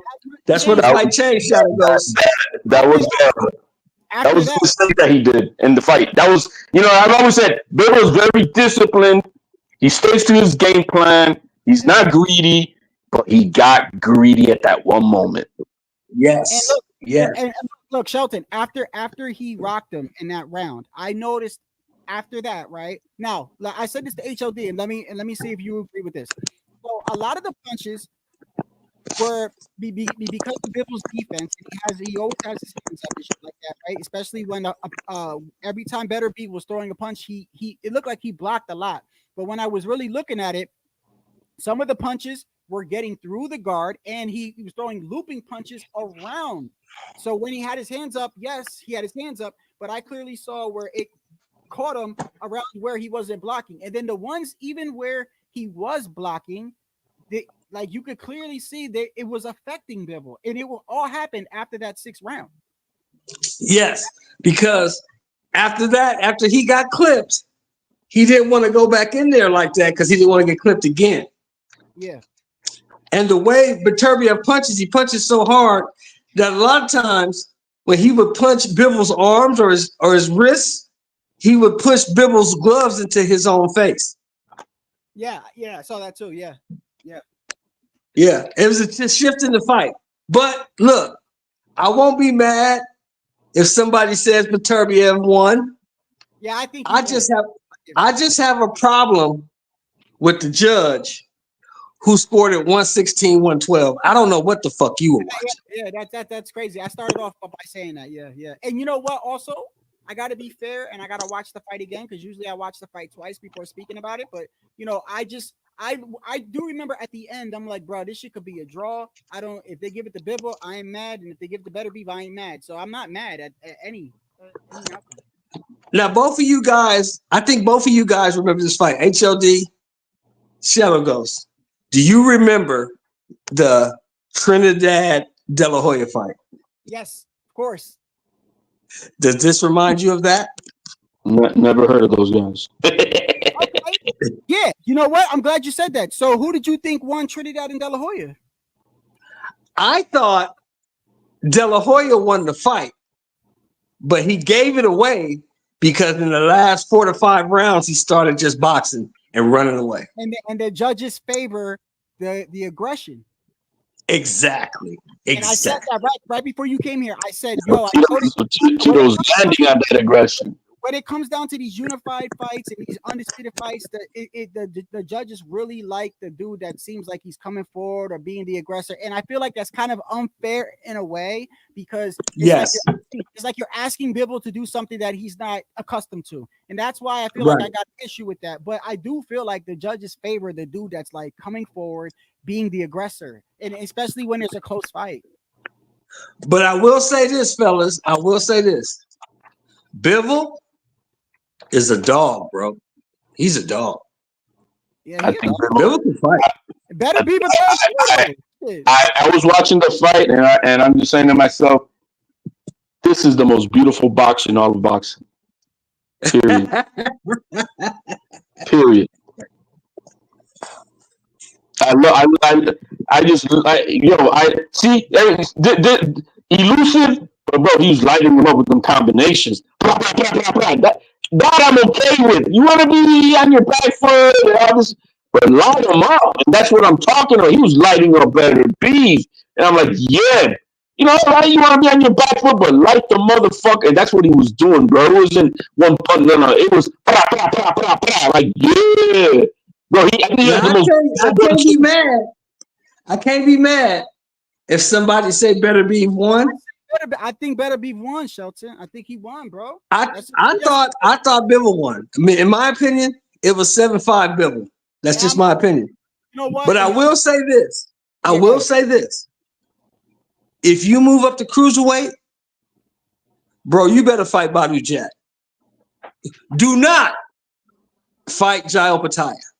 Don't fight him. Who, Beterbiev? Because he's gonna beat you bad. The Turk said that he's gonna try to do the rematch. But look, let me say this. I feel like you know, I really do gotta watch the fight a second time, because I do feel like it. You know, the more that you guys talk to me, it makes me like double think. But because maybe it was a little bit, because it's not like after every round I was like, that's a Bivol round. I wasn't keeping score in my head. I'm just watching the fight. Right. You know what I mean? So it's like I can be honest with you and say I did not go like this with a scorecard. I didn't go that round is better be that. No. I just watched it as a fan, and I'm watching it. And at the end of the fight, I edged it to Beterbiev clearly because that clearly like he clearly won. Clearly, my decision was made based off of the fact that after that 6th round, every shot he was hitting this motherfucker with, Bivol was bothered by it. It looked like he was exactly. And I was like, yo, that's a change in the fight, bro, because even the ones that he was blocking, you know, and some of the ones that he was blocking, those punches were getting through, bro. So I mean, that's why I give it Beterbiev. Let me ask you guys this. Did you guys watch the whole card, both of you? No, I didn't watch the whole card. I watched the Whitaker, the Clark, and the what's his name? Eubank. Now, those are the questions I want to ask you. First of all, what's up with Ben Whitaker, man? What was that shit about? That dude's a clown, bro. He exposed himself besides the clown shit style that he does, which is okay. I mean, I'm just calling it out clown shit because now he proved that he's a clown also within himself. So it's not just the way he fights and skills, but he purposely arched his back to suplex the guy because he was getting his ass whooped. Dude showed up. Whoever that dude was from England, he showed up to fight, bro. Lucky, bro. Lucky Charms, bro. He found his way out of there, bro. I'm telling you, bro. That dude showed up. You notice Ben Whitaker didn't do none of that goofy shit the whole fight. I was just saying that, and you know what's crazy? You know what this shit reminded me of, bro? I swear to you, by the 3rd, 4th round, it reminded me of Rocky 2, when fucking Apollo Creed is in his office and his team is trying to get him to fight anybody but Rocky, right? He's like, no, I want that motherfucker. And his coach goes, listen, man, I see you hit this dude with everything, and the man kept coming. We don't need them problems, bro. That's what reminded me of Ben Whitaker. This dude, it was only a matter of time, bro. It was only a matter of time. That dude was on his ass. It was round 5, and that dude was firing back, and Ben Whitaker, he was not hurting him, bro. And that's that dude was on his ass, bro. Now I gotta go to this point. HLD and Shadow Ghost. Is Fabio Wardley world level? Definitely could punch like a motherfucker, bro. Oh, how old is that dude? Can somebody tell me? 29. He's 29. Hey, Shelton, hold on. I'm mentioning the heavyweight division. Hold on, just let me say this first. I'm glad you said that because I started off my live by saying I've been guilty of this before. I remember saying I thought Frank Sanchez was the next best thing, Chris Colbert. I've been guilty. So I'm not trying to point the finger down. I'm pointing the finger at myself first. I noticed like a lot of people, they throw these fighters and project them like, you know, like Ben Whitaker and stuff like that. And I understand he's got a good amateur pedigree, but it's just not the difference. Like you could be a good high school player, bro, and you're dominating the schools around your county and everything. And then you get to college and that shit branches out. And then you get to the NBA, bro, you're playing against, you know what I mean? And I just feel like we're projecting these guys without them proving themselves, bro. Right. You know? Right. This is how I feel. Now, can somebody, either one of you guys, if either one of you guys have contacts in England, can we please tell Conor Ben to calm down, bro? Calm down. Calm down, bro. Hey, he hasn't gotten paid, man. He's trying to get paid, man. I don't blame him. Hey, I'm not mad at that because he knows that number one, I can't fight in the UK. He can't fight nowhere. And this is the fight. He can't fight nowhere. No. He can't fight in the UK, but he can fight in Saudi Arabia. He can fight in the United States. And this is the fight that can keep me relevant. The Chris Eubank fight. Yeah, but that's gonna have to be in the UK. Chris Eubank ain't coming down from 160, bro. He looked like a cruiserweight. Did he look drained to you? Who? Eubanks? Chris Eubank. No, he looked huge in that ring. No, he He said made drained. that guy look small. He said drained though. Did look drained? Like No, I'm just saying he did look huge. The opposite. He did. So how's he gonna come down to 147 for Conor Benn? no, Conor Ben would have to move up, bro. That's common Right, sense. that's what I'm saying. And Conor Benn is a chihuahua to the size of that dude. Ain't no way. Ain't no way Eubank Jr. Nah, that first off, I'll tell you this right now. If he even attempted it, HOD, you know, if he even attempted to go down that low, that's dangerous for his health. It kind of sucks for him because bro, that fight was selling, bro. I think that fight sold out before they canceled it. Yeah. That was gonna be a big mega dollar fight. Because of the fathers. Not because in England, that's a big fight. But I'm asking you guys, did Chris Eubank look weight drained to you? Because he looked weight drained to me. So if he looked weight drained to you, and I saw him like a huge motherfucker in that ring, how's he gonna come down to 147 or 154? No. They were gonna fight. The catch weight was 157, but I don't think Chris Eubank can make that. I think Chris Eubank is a tweener. What I mean by that is he's too small for 68, and he's too big for 60. That's a sucky place to be in, bro. Yeah. That's not good. It's not good. Did you guys see how he was falling down in the fight? Like in the third and the fourth round, he just fell down. He couldn't hold on to the guy's weight. You read about that? Yeah. Yeah, you might be right. I wasn't paying too much close attention. And you know what? Now that you say that, you know, Shelton, if they were to fight, that's probably dangerous for Eubank, bro. Because if anything, it would favor you know, Conor Benn because he'd be moving up. Which one is easier, to move up or to lose weight?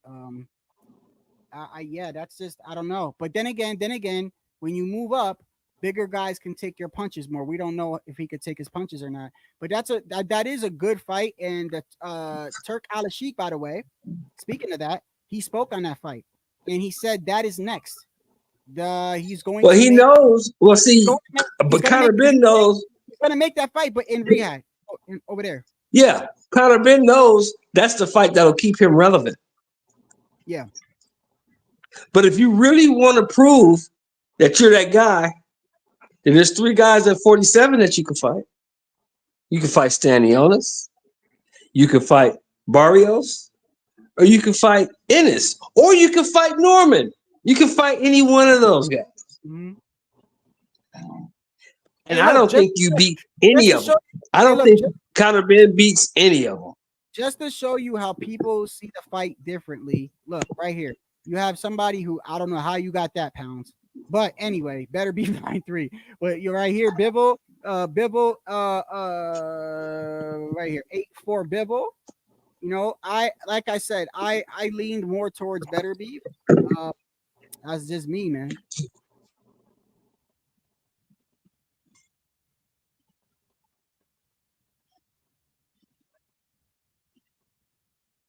Yeah, that's Tycho. That's what it is. You know, every time there's a close fight, people scream Rob. I don't believe Turkey, man. I don't believe the Turkey. I don't believe his outrage. I think he's playing along with the game, and that's what he's doing. I don't believe that he's really upset. I think he's just playing it off. Oh, you think he's like playing it off like he's really upset? Yeah, just like Bob Barron was playing it off when Lomachenko lost versus Hank.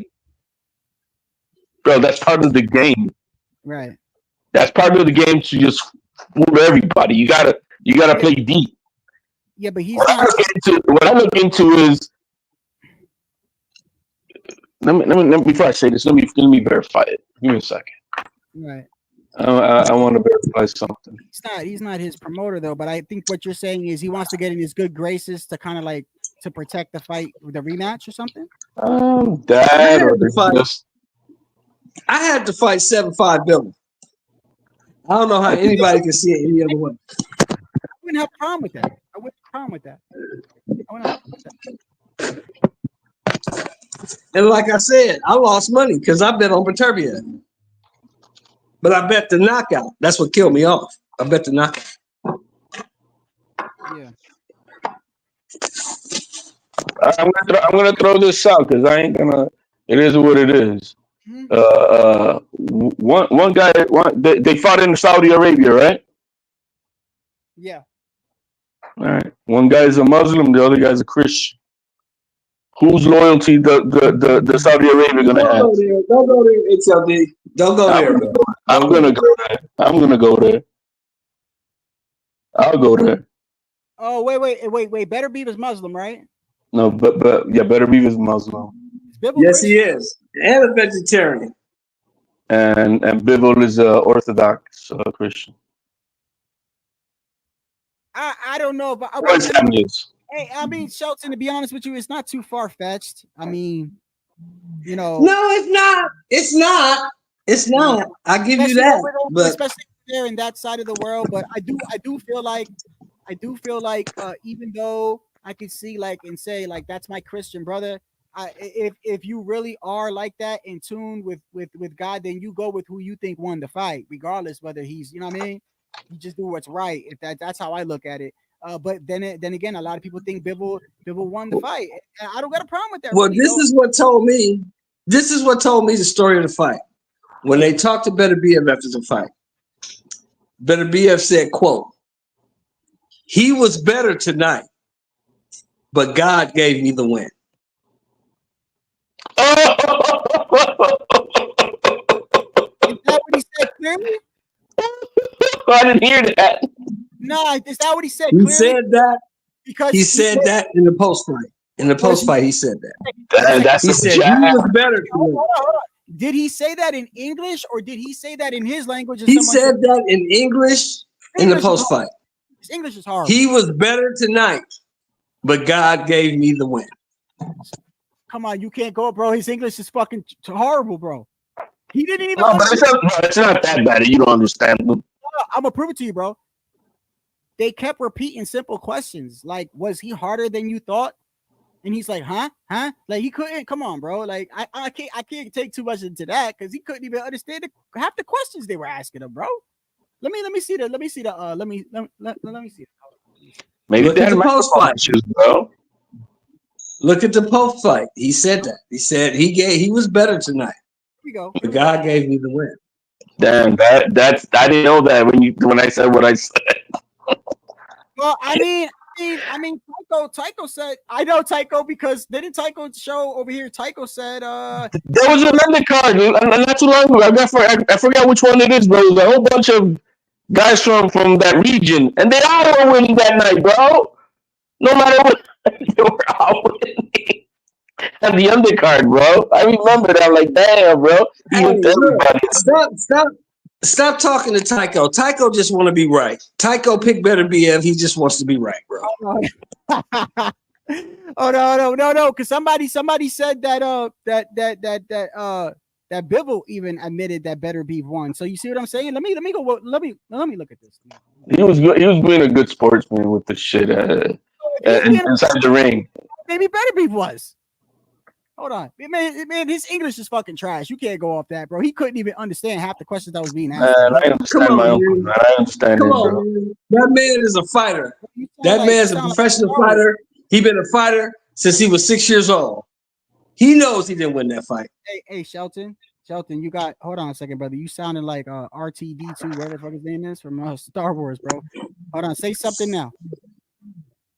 I said he's been fighting since he was 6 years old. Nope. He knows he didn't win that fight. He knows he didn't win. No. Nobody know what you said right there. Got to move. I don't know. You got to move to the other side of the house or something. Say something now. Can you hear me now? But I hear him. What's going on, man? You just fucking with him, bro. Yo, he knows he didn't win that fight, HOD. It's sad that we get, like it was a good fight overall. I'm not saying it was a fight overall. It was a great fight overall. Good competition. No dragging of the feet, holding all night and all that bullshit. It was just some beautiful boxing, bro. I liked it. Here we go. Right here. Hold on. Let me see. good today. Like, come on, bro. Like he's not even like the words are backwards, bro. But anyway, Bro, man, he sounds like one of my uncles, man. No big deal. I'm just saying, like, he's probably disappointed because you got to understand this man has 100% knockout ratio. So to him, the fact it went the distance is probably he's disappointed. Here we go. I want more good box today, but more quality. You know, I don't know why, but I did like this fight, but I'll be better. I can already tell you what he means, and I'm glad you actually said that. I literally was just watching this interview and reading an article where Beterbiev said prior to the fight, he's a better boxer than me, and I wish to become a better boxer. He's talking about skills. He's talking about skills, and I can actually show you that because he went into that. He said that he is better than me. He said that prior to the fight, but he was referring to actual boxing technique because Beterbiev is hard on himself. He doesn't think he's he doesn't look at himself as like a technical boxer, which I kind of disagree. I think he's technical with what he has. It looked like Bivol was winning those early rounds. Tell me you understood what the fuck he just said right there, brother. All I heard was I want to punch in it, but I did not want to deliver. What the fuck, bro? Nobody know. He don't know. No, I didn't understand that, but I did understand he was better than me, but Allah chose me. I did understand that. I understood that, but I also telling you that I gotta find it and I'll show it to you. There prior to this fight, it was actually during fight week because I specifically remember he did an interview. It was actually in an article where he was speaking about Bivol. And he was actually praising the man's technical skill, his technical aspect, and he said in that aspect he's better than me, and I wish to become a better boxer. But in the present context, you're asking him about tonight. Brother, he can't speak English. You think Bro, I understand every word you say, man. They just asked him what adjustments were. He goes, adjustments? Like what? Like, bro. Okay. Sometimes people have to repeat a word to themselves, bro. Shadow Ghost. He knows he didn't win that fight, bro. He knows he didn't win. I don't know about that. We gonna see. Hold on. With your power, he was lucky too, but at the same time, he says he thought he won the fight, and then he also said, "You got to remember, I usually don't wait for decisions, meaning I knock the motherfucker out." I understood that. But let me ask you this, Shadow Ghost. Right there, he gave you three honestly, answers. straight up. Straight up.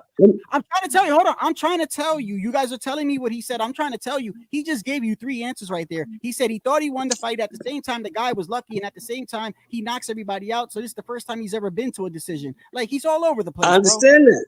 I understand that. But let me ask you this. Serious question. Yeah. What the fuck is he supposed to say? I don't know. You're the one that told me. You're the one that told me. He said I'm saying he's supposed to say I lost. He's not going to say that. He's never going to say that. But that's what you told me. But in his heart and in his mind, he knows that he lost. But he's not going to say it. It's just like the interview back in our day when we was kids. When you was a kid, I was an old man already. When you was a kid, I was an old man already. When Floyd Mayweather did the interview with Stephen A. Smith, you remember what he said? He said, I've worked too hard to get where I am to ever say that anybody is better than me. You remember that? No, I don't remember that. But I will say this. Yeah, you're supposed to say that. Even if you got 6 losses and they say, do you think you could beat, I don't know, Canelo? You're supposed to say, yeah. Yeah, I can beat anybody. I could beat anybody. Right. And if you don't have that mindset, you should be questioning yourself. Yeah, I know. Exactly. All I'm saying is, I mean, just to go off anything this guy says in English, it's just far-fetched to me. Stop hating on the foreigners, bro. Bro, man. American, bro. But stop hating on the foreigners. I'm telling you the truth, bro.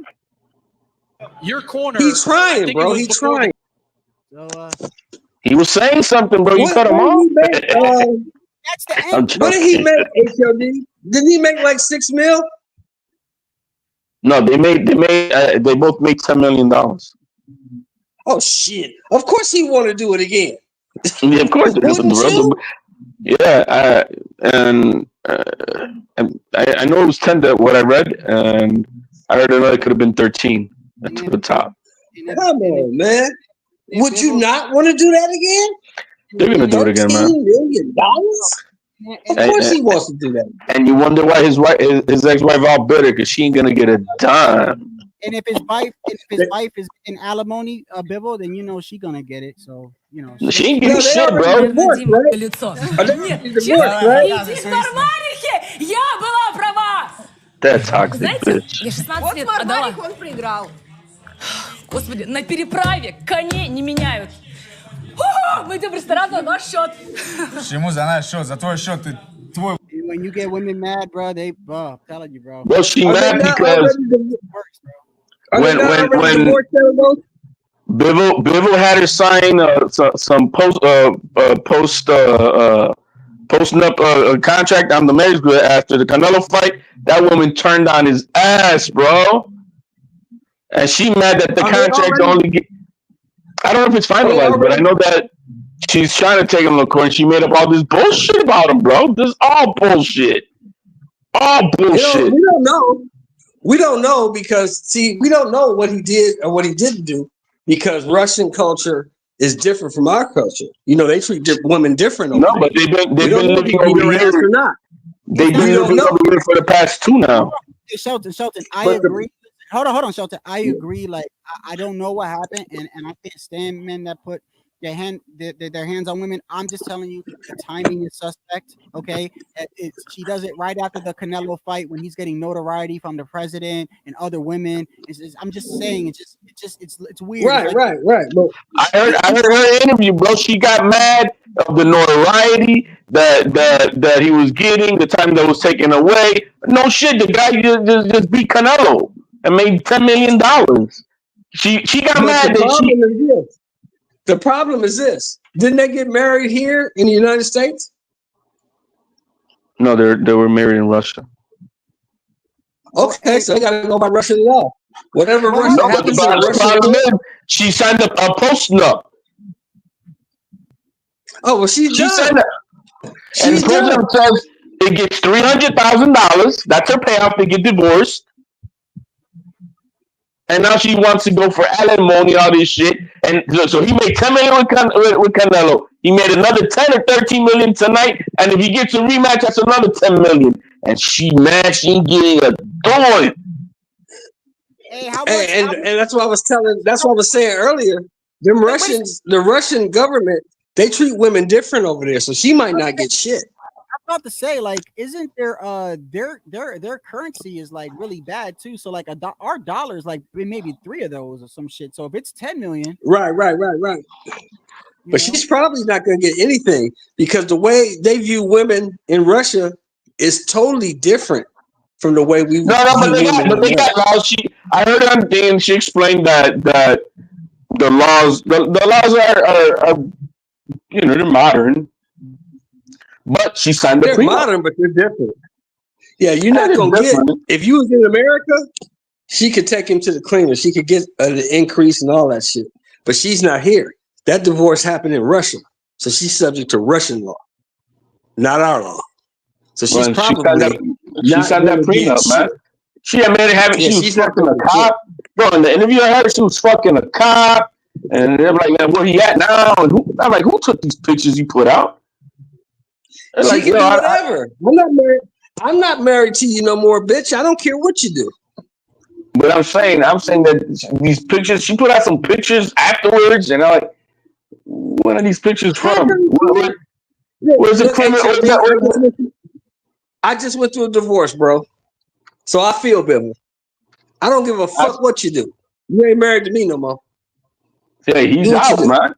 He's out. That you saw this man. Look how he behaved after a very contemplated defeat, and he wasn't emotional. He wasn't spazzing out. I've never seen this man spazzed out like with his emotions uncontrolled.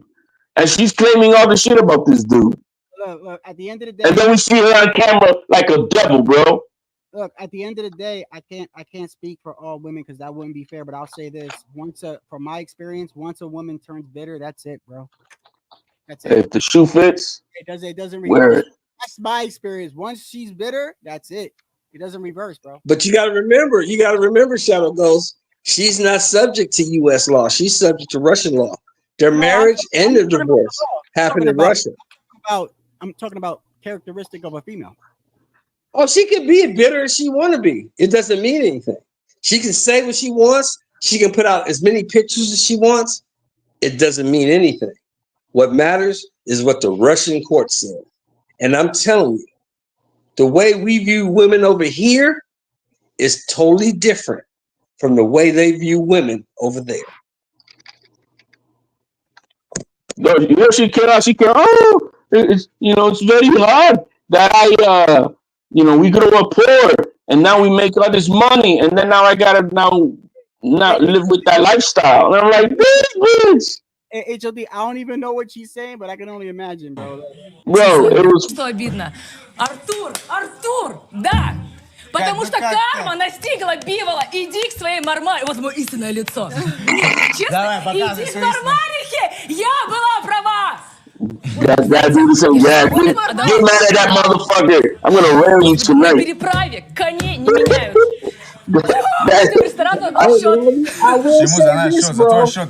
All that dude is doing is like, yeah, baby, I'm gonna rock it tonight. Вот, блин, карма, херова. О, Багдасарян. Боже, Господи. We're gonna smash in his name tonight, baby. That's what that dude is doing next to her. I will say this though. The dude in the middle is like, yeah, get mad at him. Yeah, well, we're gonna smash it tonight. We're gonna smash in his name. Hey, just take one more sip. I will say this, bro. She ain't bad looking. She ain't No, she's not. She's not, but bro. Listen, bro, I don't care about that. No, fuck that. No. I don't care because the ones that look good are the ones that are the most fucked up, bro. But she can't get that from. She's not gonna get shit from him. Whatever happens after the divorce, she's not gonna get shit from him. Nothing. 1 ruble is 1 ruble is holy shit, bro. Am I looking at it? It's 0.01. What? It's 1 cent. 1 ruble is 1 American. Is 1 cent. That's their currency. 1 rupa something, right? So ruble, yeah. One ruble equals to 1 cent.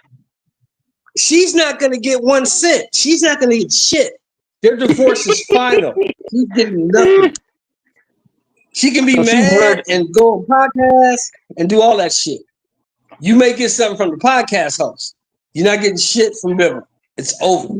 But you know what turned me off about it that she put out there, Shelton. She put out there, oh, me and our children are gonna be rooting against Bivol. She's weaponizing the children, and when she said that, fuck, and like, look, I don't condone whatever those allegations are, but the moment you're trying to weaponize the children against, I don't care, either parent, you're a piece of shit. Yo, I was mad when she put out the fact that he had cracked vertebrae in his back and he has arthritis in his shoulder, and she did all that shit. I was like, you a dirty bitch.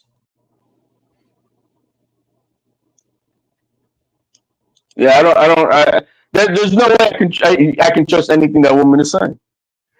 Oh my god, I'm laughing because I remember one time I was in the military and like me and like 8 other guys, we got around and started talking about like the shit that women done to us. Oh my god, the shit I've heard is crazy shit, bro. Crazy shit.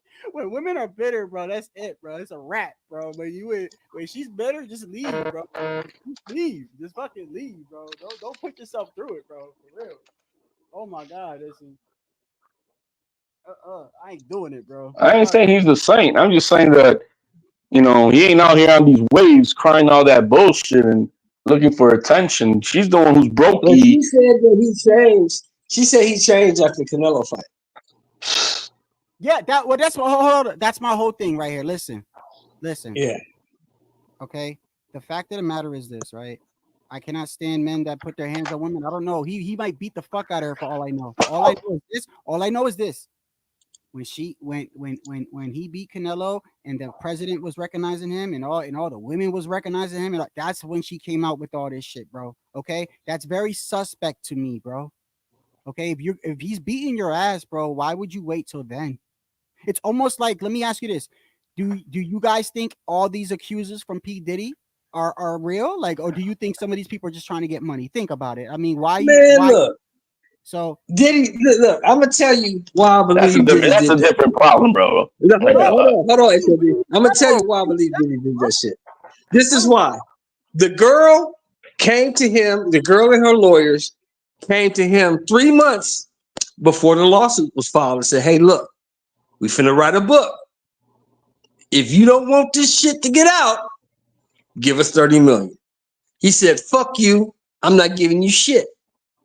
They came to him 2 months later, said, look, we finna file this lawsuit. If you don't want this shit to get out, give us 30 million. He said, fuck you, file the lawsuit. They filed the lawsuit, and once all the information came out in the lawsuit, he settled for $30 million 24 hours later. He should have bought that shit the first time they offered it to him. So let me ask you this, but let me ask you this though. I don't even care about that. I think the case is a lot deeper. That the other stuff is the real stuff. The stuff that they're not talking about. The videotapes. Let me it don't matter. Shelton, hold on, Shelton. HOD, it don't matter. He's fucked. He fucked himself. He could have stopped all this shit before it happened. And he didn't. Shelton, let me ask you. So don't you think it's suspect that she waits till after he wins the Canelo fight to do what she does? Yeah, I think it's calculated. Okay. But also, by being calculated, this is the thing. And, you know, we got to look at human nature, right? Just because it's calculated doesn't mean it didn't happen, bro. I'm not saying either. I'm saying this. Listen, I'm not saying, yes, is it possible that he's beating her ass? And yes, I'm not saying that. What I'm saying is this. Perception means a lot. Okay, it's not everything, but perception means a lot. Let me give you an example. This is a weird example. But I'm just gonna give you an example. You ever had managers? You got these different types of managers. You got the one manager that, like, you know, he thinks he's the shit. He don't do no work. He tells people to do whatever the fuck they want to do. Then you got the other type of manager that's more of like a team player. He actually helps out and shit like that, right? You can't even tell the difference between him and a worker because he works, right? So imagine you're in a, just gonna use McDonald's for a simple thing, right? You're the manager, I'm the employee, and you help out with us. You're one of those managers that help out, and we're doing all these orders, and somebody walks in, and I'm like, hey, Shelton, get the fries and get that, right? Because that's how we work. Like, you're telling me to get the fries. Right. I got you. Somebody would look at that and go, that little Spanish guy is the manager. Like, perception is everything, bro, to me. And what I'm saying what I'm saying is this: he could be beating the fuck out her, bro. And the fact that she waits till he wins the Canelo fight, he starts getting recognized by the president and all these women and shit like that. It's suspect to me, bro. It's suspect. Yeah, but here's the thing, right? If I for thinking like a woman, you gotta think like a woman, right? Mm-hmm. You've been beating my ass, and I can't whoop you physically. I can't hurt you any kind of way. But how can I hurt you? Pockets. I can hurt your pocket, and I can hurt your perception. And that's what she chose to do. I guess you're right. But did it, because, like you said, she's bitter. Maybe he didn't beat her ass. Maybe he just fucked a couple other bitches, and she's mad about that. Oh, she's mad. I mean, he had another bitch. HOD, hold on. HOD, didn't you say that she's on video saying that she was bitter? And this is what I'm trying to say, Shelton. Once she's bitter, from my experience, I'm not gonna speak for all women, bro. That's like speaking for one. You don't have to keep that in. We know we're talking about one specific. Bro, let me fucking say what I'm gonna say. I'm gonna say it however I want to say. Don't tell me what you don't have to. I will. I'll do what the fuck I want to say. HOD. At the end of the day, you know what's up. At the end of the day, right? If she, I'm not gonna speak for all women, but what I will say this, when they're bitter, from my experience, you cannot reverse that, bro. You can't. I'm telling you, with the women I've been with, once they're bitter, you cannot reverse that. Yes, you can, bro. Oh, I'm telling me. From me, they have a view of you, all right? They have a view. You gotta give it to them good, bro. How many times have you seen? Let me give you an example.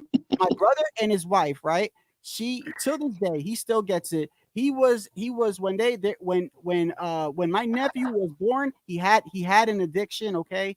and he was fucking everything up, and our whole family had to step in. We had to get him into rehab and shit like that. And since then, the dude has thrived, bro, to the point where now she's jealous, and in the back of her head, she wished he was still fucking up, because when he was fucking up, she felt superior over him. Now he's bad. He's doing everything. He makes all the money. He does all that. It's almost like she's bitter. So she views him. She keeps bringing that up years later. That's what I mean by the view is distorted, bro. Because when he was fucked up and all twisted, he needed her. Right. Now he's doing it on his own, and he don't need her.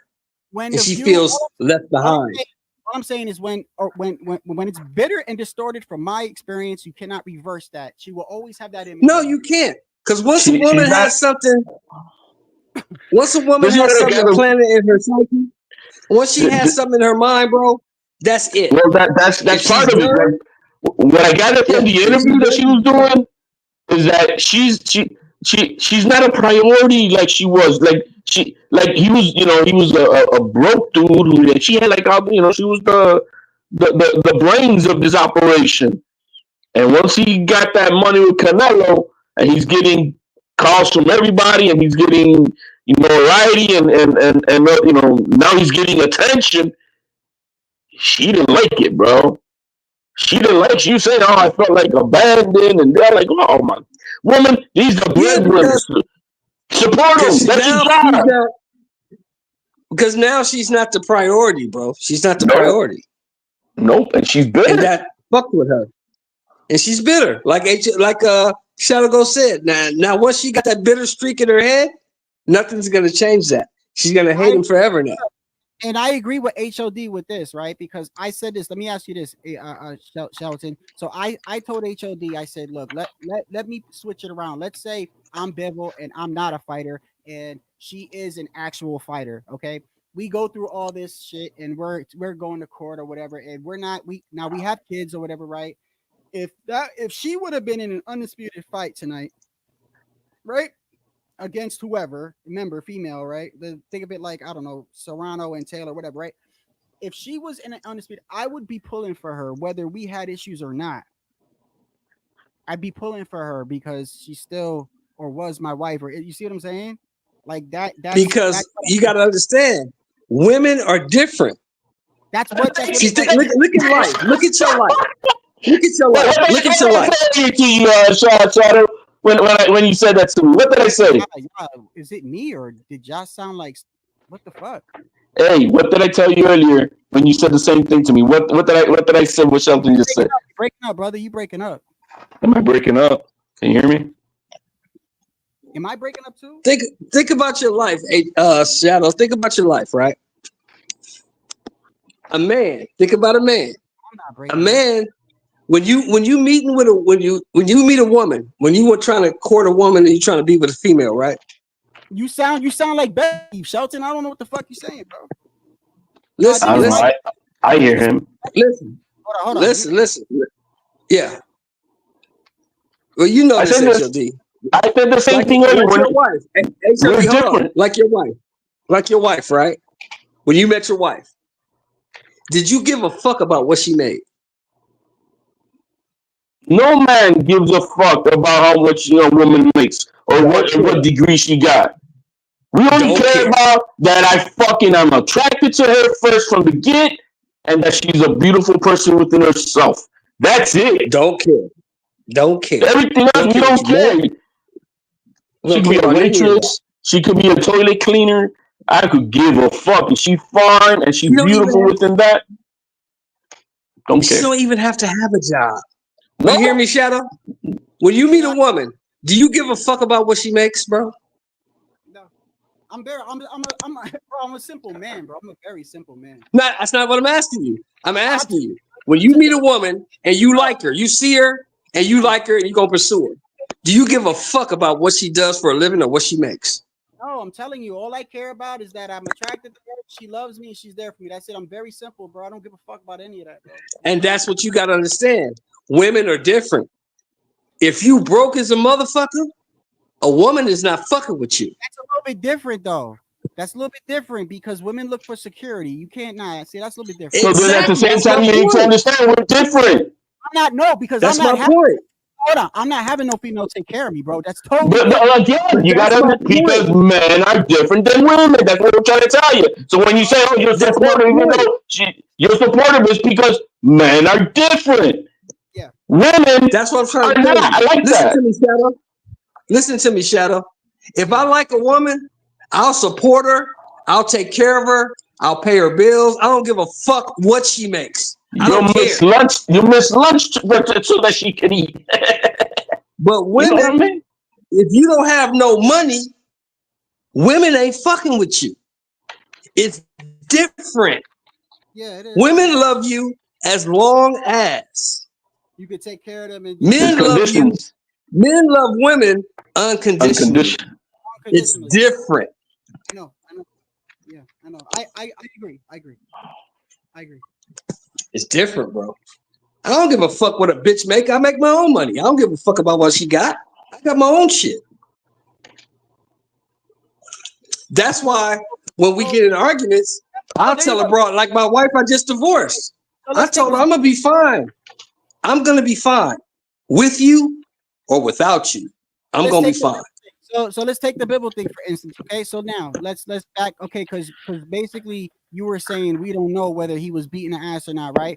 So regardless whether he was or not, her perception and her bitterness and her getting on social media and cheering for Beterbiev and doing all this other shit and going on an interview and saying that she's bitter and jealous and all that shit don't help, bro. That shit don't help your credibility at all.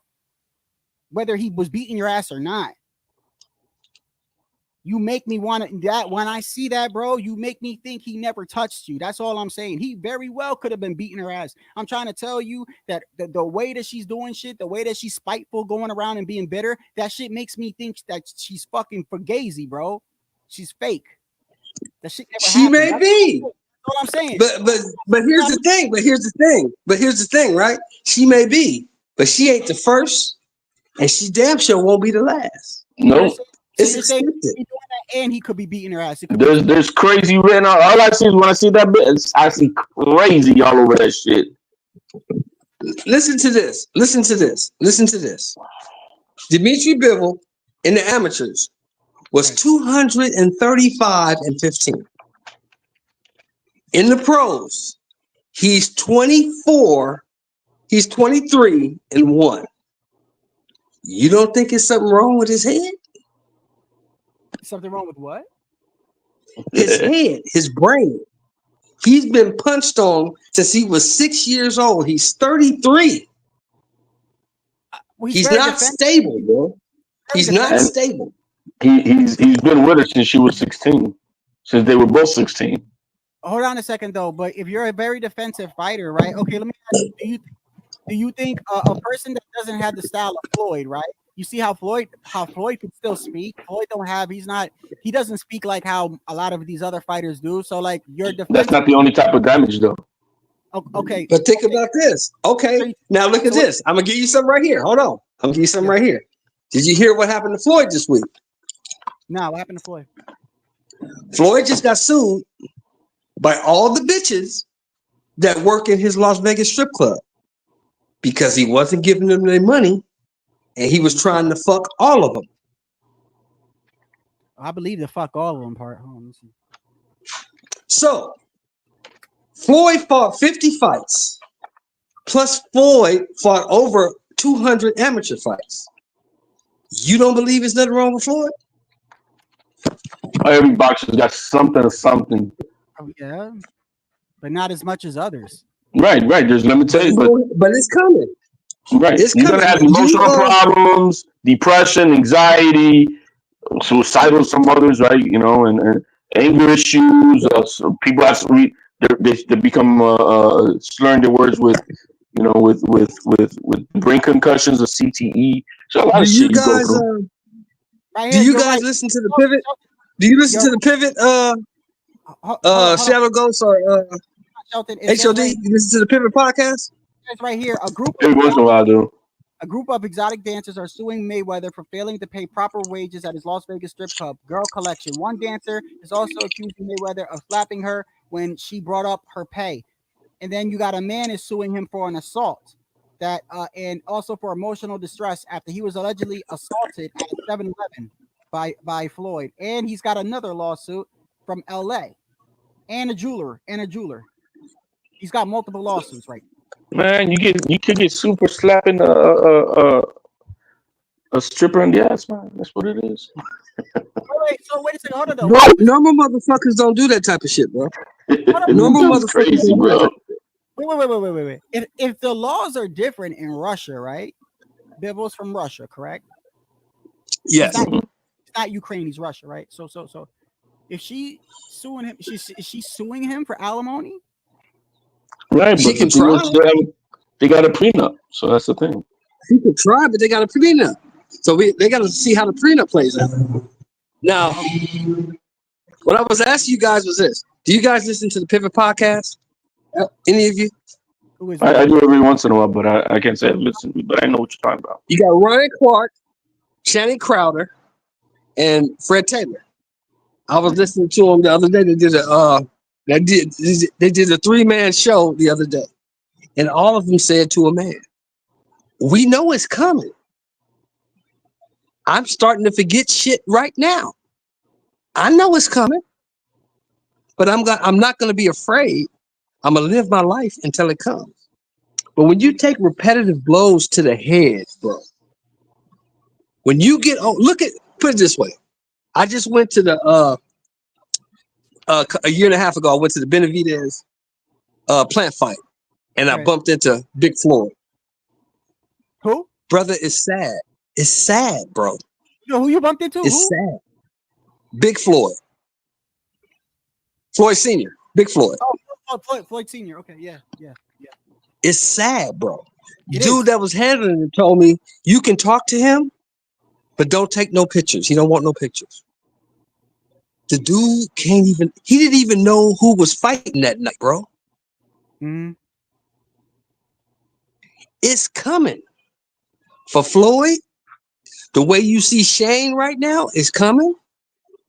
Yeah, Shane's bad. Shane's bad. I can't believe they actually let him fight, bro. Exactly. That's crazy, bro. Whoever sanctioned Have you noticed? And they have you noticed? Yeah, go ahead. Have you noticed you haven't seen B-Hop too much lately? Yeah, B-Hop is a little bit. It's coming. Now, Oscar looked well. Oscar, it's coming. Mike Tyson, it's coming. Roy Jones, it's coming. That shit is coming, bro. No, that's why I never allow my son to do football or anything with boxing. You know. Did you hear what happened last week, fellas? Did you hear what happened last week? A lot of Brett Favre. Brett Favre. Oh yeah, Parkinson. It's coming. It's coming, bro. And he took a lot of concussions, bro. A lot. Brett Favre took a lot. He was one of those quarterbacks known for like dragging through the game, like a tough quarterback. You know who else then? Donovan McNabb, all those other rough and tough quarterbacks is coming for all of them. So hold on a second. So this is why I kind of like don't pocket watch with fighters. And I'm like, when if a fighter pulls out because he feels like he's not getting enough money, that's why I usually don't be like, oh, he ducking. Like, for instance, I'm gonna give you a perfect example. Y'all remember when Frank Martin and Shakur Stevenson was in negotiations and everybody thought they were gonna fight, and Frank pulled out and everyone called him a duck and this and that, but then he he fights Tank and he fights him for more money, and it's like, and they're like, well, he ducked Shakur. Like, you're telling me he ducked Shakur where he was gonna get pity patted for all 12 rounds, but then he fights fucking Tank who could put him in a coma? He doesn't duck him? No, bro, it was for the money. So I usually don't get on fighters. They're the ones getting in the ring. And like you said, later on in life, bro, that shit, I listen, to me, it's like, you're the one putting your health on the line, bro. Who the fuck is another man to tell you what the fuck to do? That's why I don't do that. I don't pocket watch. I don't whatever. You know who else I bumped into HLD at that fight? If a man says fight somebody over money, then I'm gonna believe him. You know who else I bumped into at that fight that I went to? I bumped into Thomas Hearns, bro. And it's sad, bro. It's sad. Yeah. Him and Hearns is really sad to see. Ray Leonard too. It's sad, bro. But Hitman Hearns is literally like a dead man walking, bro. He can't speak well at all. Same thing with what's his name? Heavyweight. Big. Riddick Bowe. Yeah. Yeah, Riddick Bowe. And Terry Norris. Have you heard Terry Norris? Bad. You know who was bad? Yo, you know who was bad? This shit almost made me cry, bro. For James Tony.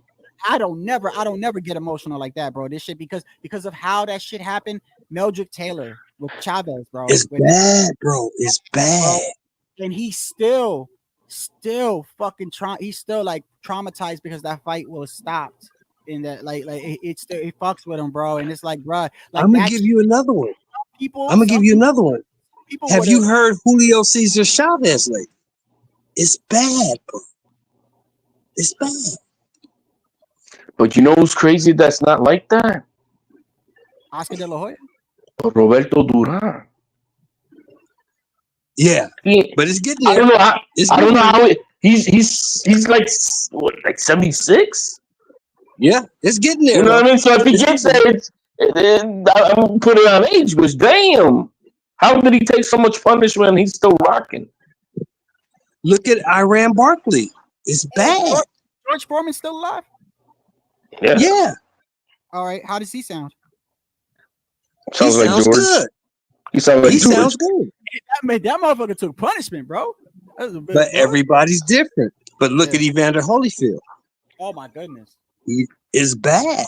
What's crazy is, you know what's crazy? Because you go back in time and you look at when Holyfield fought Tyson, right? And then you fast forward and it's like Tyson's in way better off condition than fucking Holyfield. I'll give you another one. And you'll remember this one, HOD, because you old like me.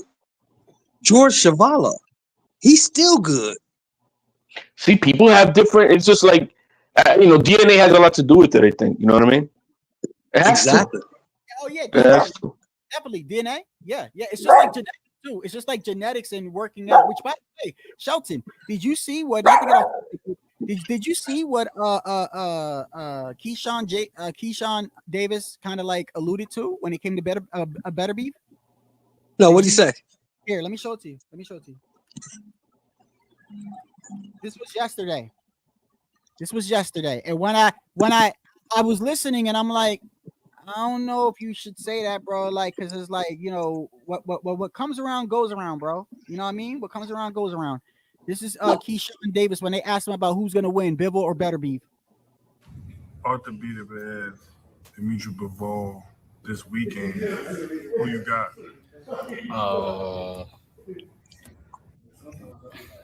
I'm not gonna say that. I'm gonna be on the headlines. But I'm gonna always go with the boxer. Always, I'm gonna go with Bivol. I'm going with Bivol for sure. Beterbiev, he's so unnaturally strong that it's hard to beat unnatural shit, if you understand what I'm saying. So if he come natural, then Bivol should win. But if he come unnaturally strong, then it's hard beating somebody like that. So what you think about that? He's Russian, bro. I mean, yeah. That's Keyshawn talking shit, right? And he's saying what he feels. But you gotta look at this. Beterbiev is a Muslim. Beterbiev is a vegetarian. And I just saw Beterbiev yesterday on the video doing barbell presses with both arms with 110-pound barbells. Oh, I saw that. I mean, I don't see that. No, I'm not Shelton. I'm not here to say whether he is or not. What I'm saying is that I believe a lot of these fighters. I believe every fighter in Snack is on something, bro. Let me tell you something, and this is the truth from my perspective. I believe every fighter, period, is taking something. It may not be on the ban list, but they taking something. No, you're taking supplements. At minimum, they're all taking supplements. Some are taking but that from see, but comparing that to literally anabolic steroids, well, this is what I'm saying. it's a big difference. I guess my question is, HOD and Shelter, like, why you think he said that? Does Beterbiev have a history of doing something? No, because he's a boxer. Because he's a boxer, and he knows that he's taking something. That's why I said, bro. This was my whole point. Because when I look at Keyshawn, I know he's got good genetics, but he looks bigger than some of his past fights, bro. In the past, like the recent fights, I'm like, damn, he's really in shape. Like, I'm looking at him like, you gonna sit there and say that? Like, I'm pretty sure your ass is taking something, bro. Like, you didn't look like that in a couple fights. Do you think about boxing? Think about how vicious a sport boxing is for guys who are that small. You think a guy that small, 135, 140 pounds, can fight 4 times a year, recover, and he not taking nothing? Come on, man. You smarter than that. Yeah.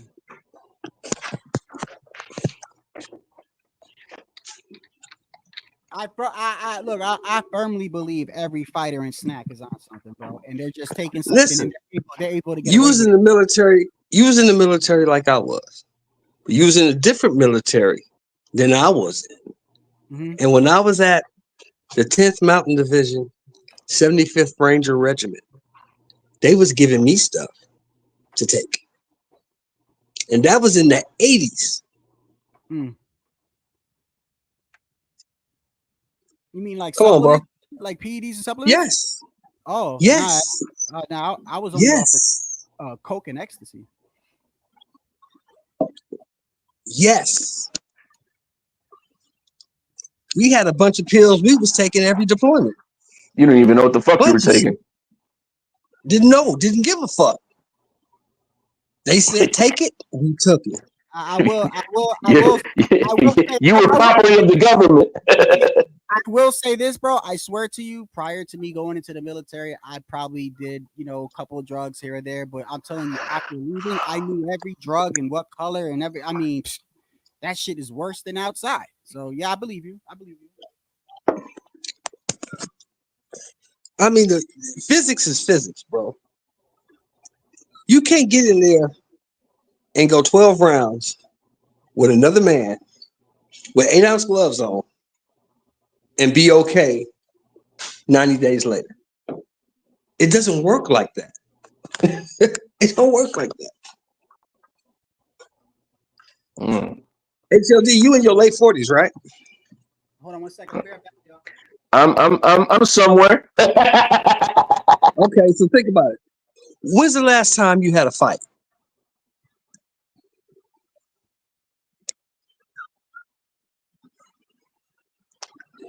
Hitting somebody and fighting is 2 different things. So I'm gonna say like a fight. I'm talking about a scrap. Yeah, it's been a minute. It's been a minute for a scrap. Knockdown, drag out fight where you fought. For a scrap, it's been a minute. It's been a minute. Think about the last scrap you had after that fight. How many days was you laid up? Shelton, you don't know. I'm a gym rat, so I work out physically in wrestling rooms and all this shit. So I'm it's a little bit different talking to me. I'm not your average guy, but right. But I do know, of course. Let's say I had an injury once and I was out maybe like 3 months, and at my age, coming back up and trying to hit everything back again, it was like my body was broken, and I was laid out. Let's put it that way. I was laid out. You know what it reminded me of? It reminded me of Mike Tyson when he was on Joe Rogan podcast when he said, "Oh, when you went back to the gym," and he's like, "Man, I did that for like a half hour, and I was in bed for a week. That's how I felt." Hey, So exactly. Hold on. I was right about to say, because I work out too. And maybe not like you, but like it's like I have in my living room, I have like a treadmill, workout bench. Like I literally transform it into a gym. And I have a gym here. I just don't go there. Right. Like their shit. So I work out, you know what I mean, and I try to stay healthy after coming out the military. And I can tell you this for a fact: the other day, I feel like I pulled, like, I don't know if it's the quad or whatever it is in the back of my leg. And like 5 years ago, I'd have been good. Like a day or two later, that shit still hurts, bro. Literally, I have to force myself to take off a couple of days. Whereas before, I'd be like, "Yo, man, it hurts, but I'm gonna work right through this shit. I'm gonna go exercise." I can't do that, bro. I'm like, look, my body is like, no, motherfucker. Your recovery time is different. Your pain tolerance is different. Your fibers in of your muscles are very different. They're not elastic. Look, bro, I'm gonna break it down to you like this, bro. I'm 58 years old. The last fight I had was 10 years ago. A knockdown, drag out fight in a bar. After that bar fight, I was in bed for like 4 days. I believe it. I believe it because it's not your lifestyle. So you're going to get into a full physical altercation where you're using everything that you got. It's like a workout. Plus you're getting banged up. Exactly. It's different, bro. It's different. Yeah, Mike Tyson is in a different world. What he's doing. My thing with Mike is, bro, is that guy is a genetic freak. He is. Mike is a genetic freak, and there's just he's different. He's different. Now Mike gonna be good. He gonna be good for that night. Mike gonna be on for that night, and whatever Mike got on that night, he gonna give it to Jake Paul. I believe whatever he gives to Jake Paul is gonna be too much for Jake Paul to handle. But after that fight, no, I don't. You ain't gonna see Mike for about a month. You ain't gonna see Mike for about a month.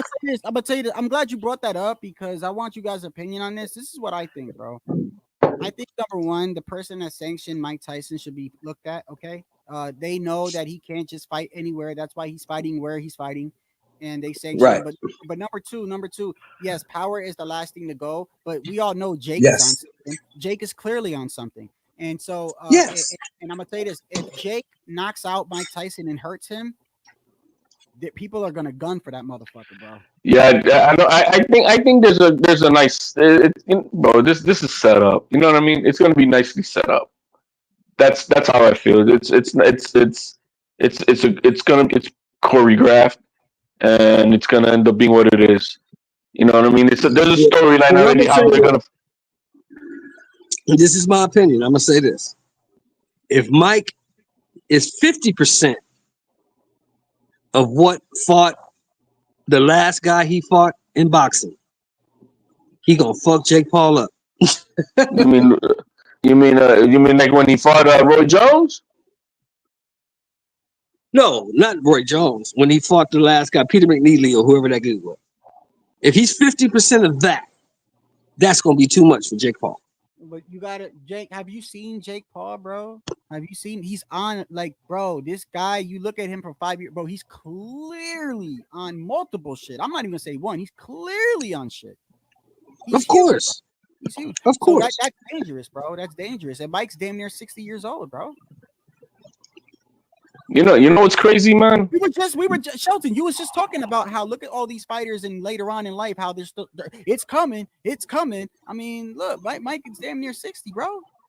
Like, what the fuck? He shouldn't be getting punched in the head by this young motherfucker on fucking steroids and shit. As I'm telling you, he fuck around and hurt Mike, bro. Watch. No, if he hurts Mike, he's gonna get hated big time. That's what I'm saying. I think this is choreographed, bro. This is gonna be pretty choreographed, and you'll see how it's gonna. I don't know how they're gonna end it, but I don't think it's gonna be a devastating type of thing. Maybe they'll just go 12 rounds or whatever, how many rounds it is. And they'll call it a draw or some shit like that. They'll call it a draw. It's an 8-round exhibition, bro. 8 rounds. 8 rounds. Well, no, it's not an exhibition though. They're counting it like for real. I don't know how they got it sanctioned for like a real fight, but it is. But I think it's choreographed, guys. I'm more interested in the undercard, man. That's what I'm is watching Amanda and Katie. That's the only thing I'm really paying attention to that night. Let me tell you this though. From what I saw today, Sky Nicholson calling out Amanda Serrano. Sky, don't do it. Don't do it. She's trash. Even though you know what she, Amanda, Amanda Serrano gonna knock you out. Amanda Serrano gonna knock you out. She's cocky. I give her that because she knows it's not gonna happen. She knows it's not gonna happen. They asked her like the top 5 and she put Amanda like number 4. This bitch. It might happen though because they pushing her because she's pretty. She's a pretty girl and they pushing her. Yeah, she might get that fight. Amanda but being if she fights Amanda or Katie, she's in trouble. She's in trouble. I don't know what's left for Amanda. Amanda's not going to take that fight. She's got bigger fights because she's fighting this one, and it's at 140, so she's moving up 3 weight divisions to fight Katie. And I think they got like another year left at most. Amanda's 36. What's left for Amanda? She's 35. I don't know. What's left for him? They want to have a farewell fight in Puerto Rico. So I don't know. I don't know what's after this. If she beats Katie Taylor and becomes undisputed at 140, what's left?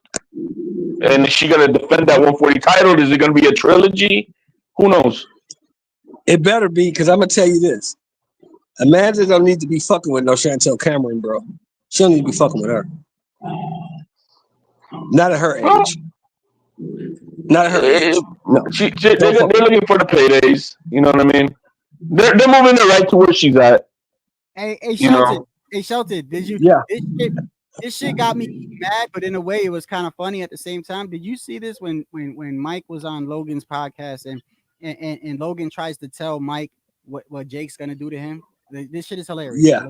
Look at this. Look at this. Let me see. Someone sits and says you should be fearful of Mike Tyson is a caged animal who at any moment can explode into a murderous rage that no boxer has ever had access to before. You know that. You believe yourself to be the greatest of all time. So is it hard for you when someone sits and says you should be fearful of any man on this planet, let alone, Jake Paul? Hey, I'm fearful. I'm fearful of my 13-year-old son. And this is what I learned through my 58 years of experience. What my experience is that anyone's capable of killing you. In my life and the way I lived my life and what I've seen, anyone's capable of killing you. So you should be apprehensive for anyone. That's just my life, the life that I live. Everyone around me, anybody I know is capable of killing you. Even if I don't know you, that's how I look at people. They're all capable of killing you.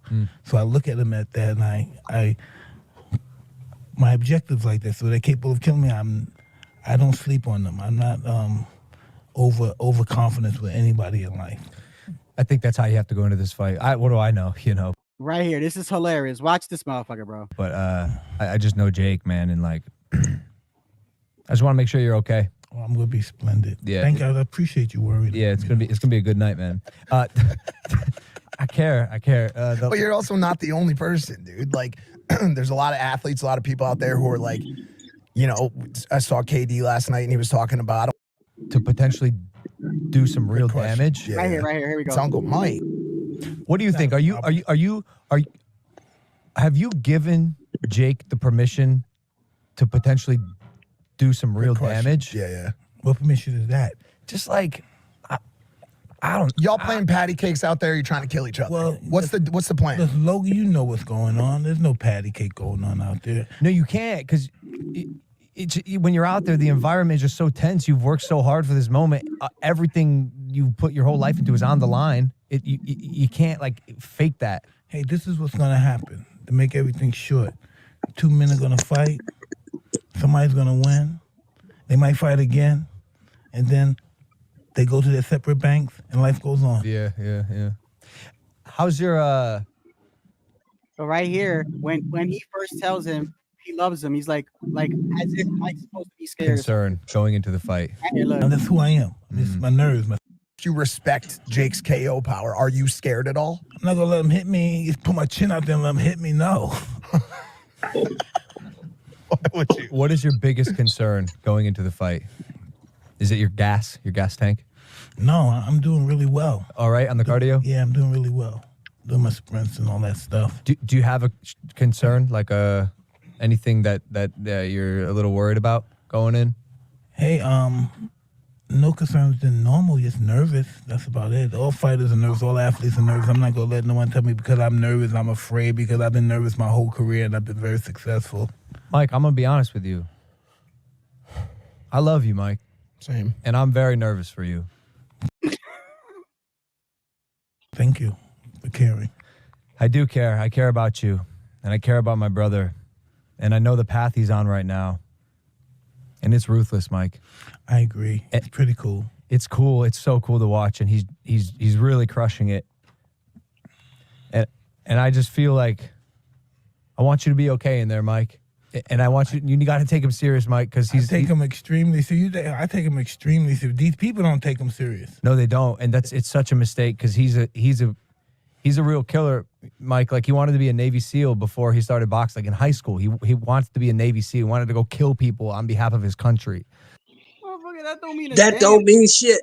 Motherfucker, I wanted to be Nino Brown, motherfucker. Like, I wanted to run blocks when I was fucking 14. That don't mean shit. He don't know who Mike Tyson is for real, bro. He don't know who Mike Tyson. He don't know what Mike Tyson been through, bro. Mike was like, I'm worried for you, Mike. Mike's like, thank you, man. I appreciate it. Like, what the fuck you expect Mike to say? I'm worried that the dude from Disney. Well, Mike, you know what? And I believe that Mike actually appreciates it because a lot of people don't really even give a fuck like that about him. You know what I mean? They're gonna say, "I'm worried about you," so he'll take it. He'll definitely take it, man. But man, he don't know who he's talking to, bro. He really doesn't. I think that was all an act in itself, that interview.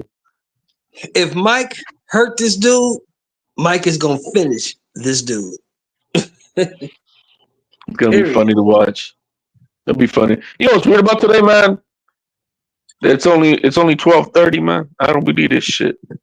Oh yeah, you know what I was gonna say? Like, I wouldn't mind most fights on Saturday to be like how it is, like start early afternoon, everything end around 7. That'd be perfect, bro. You know, instead of it ending like, and everybody is talking about it till like 2 o'clock in the morning. You know, it's like. Hey, let me ask you guys this. What does Frazier Clark do now? Is he the one that won or lost? He's the one that got knocked the fuck out. Oh, yeah, I think he's got something fractured, bro. He's done from it. He broke his cheekbone and his jaw with one punch. Listen, that's the dude I said, bro. He got hit so hard that on the instant replay, when you're thinking about something like you trying to figure out like a calculus problem, or you thinking about where you left your keys and you're like this, like he permanent face like that. Like he looked like he had a stroke, bro. Right. You look like he was like, where am I type shit? And the shit was like dangerous type shit. Like, bro, that motherfucker hit hard. No, that guy's active in this division, man. I think I asked you guys this earlier. I'm gonna ask it one more time. Do you guys think do you guys think that Fabio Wardley is world level? I'm gonna say for this era. I told you, bro. Like I'm tired. I'm not me personally. I told you I've been guilty of it with Chris Colbert and Frank Sanchez. I put these guys on. I've seen people do it with Ben Whitaker and all this. Nah, bro. Like nah, bro. I'm not doing that because I feel like we're this generation. We're slowly seeing that. You see what happens when these dudes go from a showcase fight to a harder fight, and a lot of these guys are being. I wouldn't even say it's exposed. It's just the truth. There is no shortcuts. And I feel like amateur, even though they count and the Olympics count, and I'm not saying it's not experience, it's totally different. And like I said, I correlate that with, and even though it's not combat, it is very similar. If you're playing basketball in high school, you're probably the best in that team, but you're playing teams all around the counties and stuff like that. Then you go to college and it branches out. Then you go to the NBA. And now you're playing the best in the world. It's different, bro. And when you're fighting showcase fights, and then you go from a showcase fight to a right to a dangerous fight. Like I feel like. But did you see the first one? The first fight was so competitive, bro. They went 12 rounds. That was a war. That was fight of the year, bro. The first fight was fight of the year. Yeah, but tonight he got caught. That's just how it is, bro. They heavyweights, bro. Right. He got caught. It is what it is. He got caught. You know how that shit is. How many times did we see? Look at when remember when who was the guy that gave Roy Jones problems, and then when he fought him again, he knocked him out in the second round. Montel Griffin. He gave Roy Jones some issues and shit like that, and then the next fight, that shit was over quick. He got caught. You know? But to answer your question, you gotta understand this era is done. What the era that we've been seeing the last few years is done. They're done. Usyk is done here in the next year. Tyson, AJ, all these guys are they're done. They're done. Let me ask you this: the guy we saw tonight, Fabio Wardley, Big Bang Zhang, who wins? I got Big Bang. Exactly. I got Big Bang. Bacoli. Lawrence Bacoli. The guy I'm gonna go with Bacoli, and I'm riding high on him. I like the guy. I don't know what. I like Bacoli. He's George Foreman, bro. He's a good dude. Let me ask you this: Fabio Wardley, Jared Anderson, who wins? I'm picking. Oh wait, is the guy that lost there? Right? Yeah, you know what, man? After what we saw, I don't know what's gonna be left of that kid, man. I don't know, bro. That's a bad knockout, bro. That how Jared's gonna be too. Jared Anderson, I don't know what's gonna be left of that kid. He already had no heart. And we was just talking months ago about Jared Anderson being the new face of the heavyweight division. Where I've been high on Jared Anderson for like 2 years. And then when he started talking all this nonsense about he doesn't really care about all that shit that he was doing and crying out like, then he did all that stupid shit outside the ring, and I'm like, it's hard to support this shit. Let me make it clear because I already know what people are gonna say.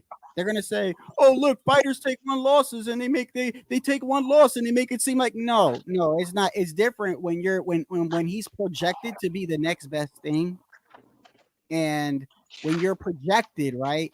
You usually that's not gonna happen to you earlier in your career. That might happen a little later in your career. Like a lot of these guys that we know that were projected back in the days, like a De La Hoya or Trinidad, it's clearly you could see the trajectory they were on. I feel like we are in a generation where social media and promoting, which I guess I get it or whatever, you I'm not gonna say overhype, but I'm gonna say project a person way past where, like, yes, he could be there. Does he have the talent? Does Ben Whitaker have the talent to be one of the best in the division? Yes, but yes, I'm not gonna sit here and say, oh, he's gonna be the next thing when he hasn't really fought. And look what happened today. So see, here's the thing, right? Fucking Bacoli, they sent a contract to Big Bang Zhang, his people, and Zhang turned it down. Oh, he did? Yeah, he turned it down. You know why he turned it down? Where did you see that at? That was 2 days ago on Boxing News 24. He turned it down. The reason he turned it down is because Big Bang Zhang is 40. He knows his time is short. So he wants big money guys. He wants to try to get a championship or a top 10 guy, top 5 guy where he can make some money. I don't blame him. Bacoli is a dangerous fighter, but he don't make you no money. You see what I'm saying? He don't make you no money. I don't blame Big Bang. I mean, I don't. Yeah. He's 40. I get it. Bang wants AJ, Wilder, Fury, Usyk. That's who he wants. Oh, he's done with Wilder. It says Martin Bacoli confirms that Zhang withdrew from the fight. So exactly. And you know, I'm gonna tell you like this, bro. Especially with the Oh, heavyweight. that was for an eliminator, right? That was for a title eliminator. I think so, but I'm gonna tell you this: like, when it's the heavyweights, bro. I don't like. I'm with HOD. I don't blame you because you like the dude that got knocked out today. That shit looks permanent, bro. That shit looks like something you can't just recover from. Like the way that guy got Exactly, bro. Exactly. Like, it takes 6 months off and be back and be right back in the same boat if he just gets clipped again. And it's different, especially with heavyweights, bro. You could, I mean, damn, that's a lot of power, bro. That's just, I don't know. So I don't blame him in a way. And you could say anybody could get knocked out in boxing, but we all know it's different with heavyweights, bro. You know, think about this, bro. How high were people on Tony Yoka? Pretty high, yeah. Lawrence McCauley went in there and beat the shit out of Tony Yoka. Yeah. Habayel, Did he not? Did to Frank Sanchez. I was big on Frank Sanchez. Beat the shit out of him. Then Lawrence McCauley came right back after beating the shit out of Tony Yoka and beat the shit out of fucking Jared Anderson. And not in that, but So everybody knows that Lawrence McCauley is nothing to be played with.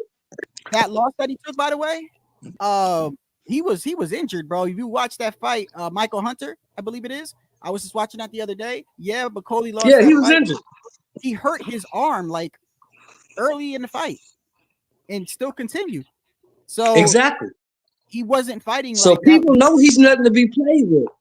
Yeah, he's dangerous, bro. There ain't nobody trying to fight him unless they have to. What about the dude today? What was his name? Wardley? No, Fabio Wardley. Yeah. What about him and McCauley? I got McCauley. I'm picking McCauley all the way. I think McCauley smokes him because you got to remember Fabio Wardley has no amateur career. He came straight to the pros. Oh, he did? Yeah, he came straight to the pros. He has no amateur experience. I like McCauley. I like everything he represents. You know what I mean? How he carries himself, how he represents over there with his people in his country. The way he's a good dude. I like him. I like McCauley. I think what you need to do with Wardley now is you need to give him like a Jermaine Franklin, maybe a Otto Wallen, somebody on that level. Maybe even the big baby Anderson. You see what I'm saying? Somebody on that level. Hey, look, I'm gonna tell you this, bro. After what I saw, and I'm not just gonna.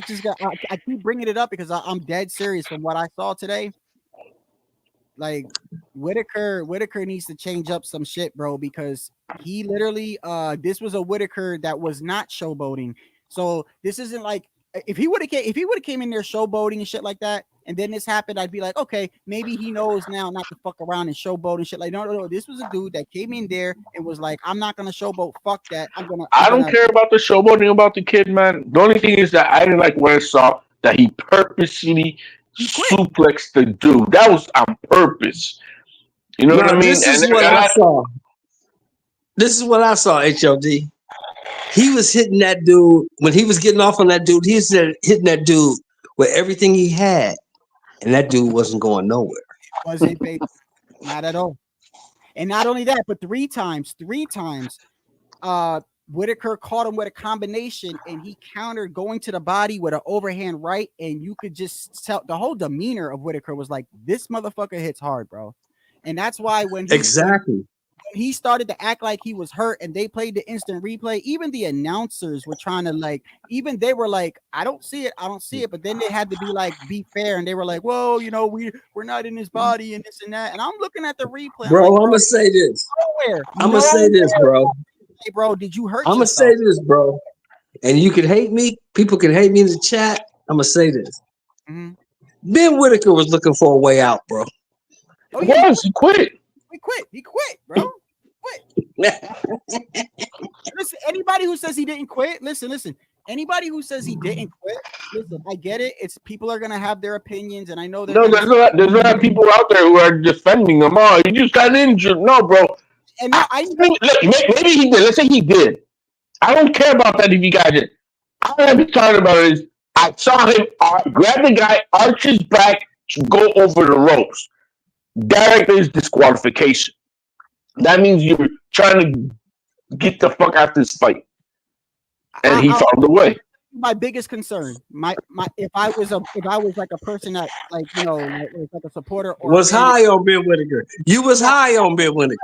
This is what I'm trying to say. If you was high on Ben Whitaker, this is my biggest concern. Number one, what you saw today tells you that if he can find a way out, he's gonna take it. That's not good, bro. That's number one. Number two, the man has absolutely no fucking power. He's like no pop, bro. No pop, bro. The heavier version of Devin Haney. So now you got that working against you. What weight division is he? Hold on. 175, light heavyweight. Well, I know. I was getting there. That guy he fought got 6 losses. He's not even the upper echelon. Imagine when you start getting to the motherfuckers that hit and shit like that. And not only that, this is a dude that is supposed to be very defensively sound, and he's fighting literally countering him. He's countering him at will. And it's like, bro, I'm just telling you, bro, it's bad news for Whitaker, bro. Bad news. We just saw. Year's over. I'm just saying it's a wake-up call, bro. Because if he didn't have the leprechaun come in there and stop that fight, bro, he was in trouble, bro. How far? We just saw the 2 top guys at 175. How far away is he from that? Miles.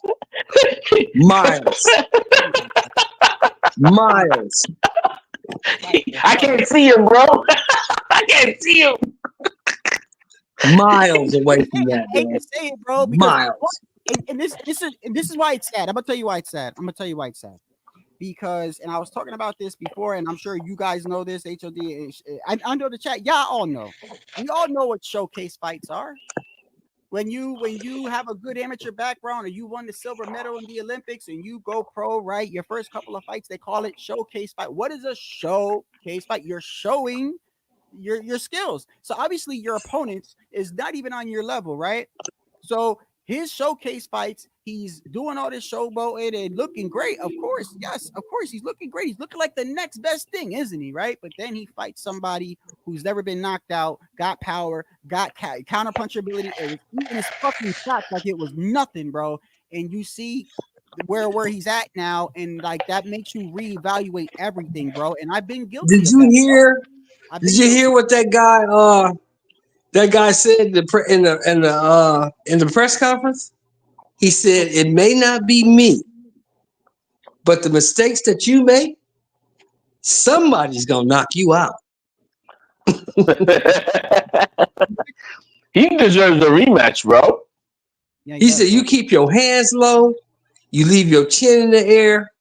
It may not be me, but somebody's gonna catch you and knock you out." He told him that Wednesday, bro. He's got no. It's worse too, because like, bro, he's got no power, bro. It's even worse, bro, when you got no power, bro. Sad news, bro. Put it this way: we'll give you another matchroom guy. Can you imagine Ben Whitaker and Khalil Cole? I'm done with Whitaker, man. This guy is he's not the goods. He is not the goods. Khalil Cole will knock him into next week. Hey, granted, he made a little name with himself with his whatever drunken master bullshit. And I mean, hey, it is what it is. It's funny and shit, but it's that's what he made a name off of. And let me tell you another fight to look out for, bro, because I already see it coming. Bro. Richardson, Hitchison, Paru, bro. He's talking that shit. He's over here saying Paru a one-trick pony. Go ahead, bro. All right. Well, I'm telling you, bro. We saw in your last fight what happened, bro. Like I'm telling you, like you're gonna show us that was a hiccup. Isn't that fight signed already? I think they're gonna fight. Yeah, I believe so, bro. I'm telling you, and people keep thinking Paru's sweet, bro. They keep thinking this guy's sweet, bro. Every time they keep underestimating him, bro, because you know what it is? The one thing I noticed about Paru, bro, is, and this is why I believe he's underrated. Let me tell you why he's underrated. Because most fighters have things that they're very, very good at, bro. So, like, for instance, Ryan's got a check left hook, right? You know, like Tank's got that overhand right or whatever. Where Tank's got bow punches, right? Or somebody's got like very, very good flashy defense, right? Or they always got something that kind of stands out, right? He's good at everything. He's just good. He's not excellent at everything. He's just good. He's got a good jab. He's got good fundamentals. He's got good power. He's got good defense. He's not exceptional, but he's good at everything. He's so well rounded, bro. If you was making a fucking fighter on a game, it's like taking all the stats and just keeping them even. That's how I look at him, bro. And to me, that's kind of dangerous in a way, because you don't see anything spectacular, but everything is good. That's how I look at it, bro. And he's got decent power. You saw what he did to Montana Love. He's got good patience. You saw the stamina he had against Matias, and the chin and defense. I mean, he's and Richardson's just talking about, oh, he a one-trick pony. I'm gonna walk right through him. Didn't Richardson almost lose his last fight? Didn't he almost lose his last fight? Yeah, he lost to Lemos, bro. And Lemos is fighting now Keyshawn. Lemos is, but he's weight draining him from 140. But you know what? This fight with Pato, it's gonna be in Puerto Rico, bro. Isn't that crazy? Is it really? Yeah, they're gonna do it in Puerto Rico, man. The last outing was so good that they're gonna take it over there again. Okay. You know, I'm like, hey, man. Hey. Fight is Paru and Richardson. That's another one. And look, and I'm saying this because, like I said, bro, I've been guilty of it, bro. So I'm not trying to get on anybody. I think a lot of people do it. I just feel like we project like we see some of these guys have their first 5 fights, right? And they're fighting against their showcase fights. They look, bro, that's what it's supposed to do, bro. And you look at this guy and he's like, he's the next fucking best thing. But then you wait until he steps up a little bit of competition. You start seeing how vulnerable, how human he is, bro. And you know what's who's the other one? Matias, bro. I think something's going on with that young man, bro. Like he broke up with Panda, the coach. They separated, and now he also separated with Matthew. They dropped him. Yeah, because that was a fluke. Hey, that was a fluke, bro. That was a bad outing, bro. I'm just wondering if something's going on in his life, bro. You know what I mean? Mm-hmm. For Matchroom to drop you too? Yeah, I know. That means that there's something going on to me, man. Yeah, something going on in the background. I hope it ain't no substance or anything like that. What you think about what's his name? The kid that was trying to fight. He's friends with Rolanda. The one that was trying to fight Inouye came and watched him. What, Shushu? Shushu. What you think about Shushu? I like Shushu, but after his last outing, you pumped the brakes a little bit, right? Right? Oh, I pumped him all the way because I also saw his age, and I didn't realize it. I don't know why. And that's he's 27 years old, man. That's all I'm saying, bro. Is I've done it. Listen, bro. I thought Frank Sanchez was the next fucking best thing, bro. And I'm like, so guess who else was 27 years old? Oh. In that same division? Nick Ball. Hey, he keeps getting. You know what? His style. He's very exciting, but his style ain't gonna last. Hey, bro. I'm here with some level-headed guys for once. You know, I'm usually on these panels with motherfuckers who are delusional, right? So can we? We're calm right now. So can we kill this shit about this Davis Roach fight, please? What about it? What the fuck was he supposed to do, bro? Let's look at the facts, right? Lomachenko sunned his ass. He said, "Look, I'll fight you when I want to fight you. I don't feel like fighting right now. I'll fight you when I get back to you." That's not what happened. That's exactly what happened. No, that's exactly what happened.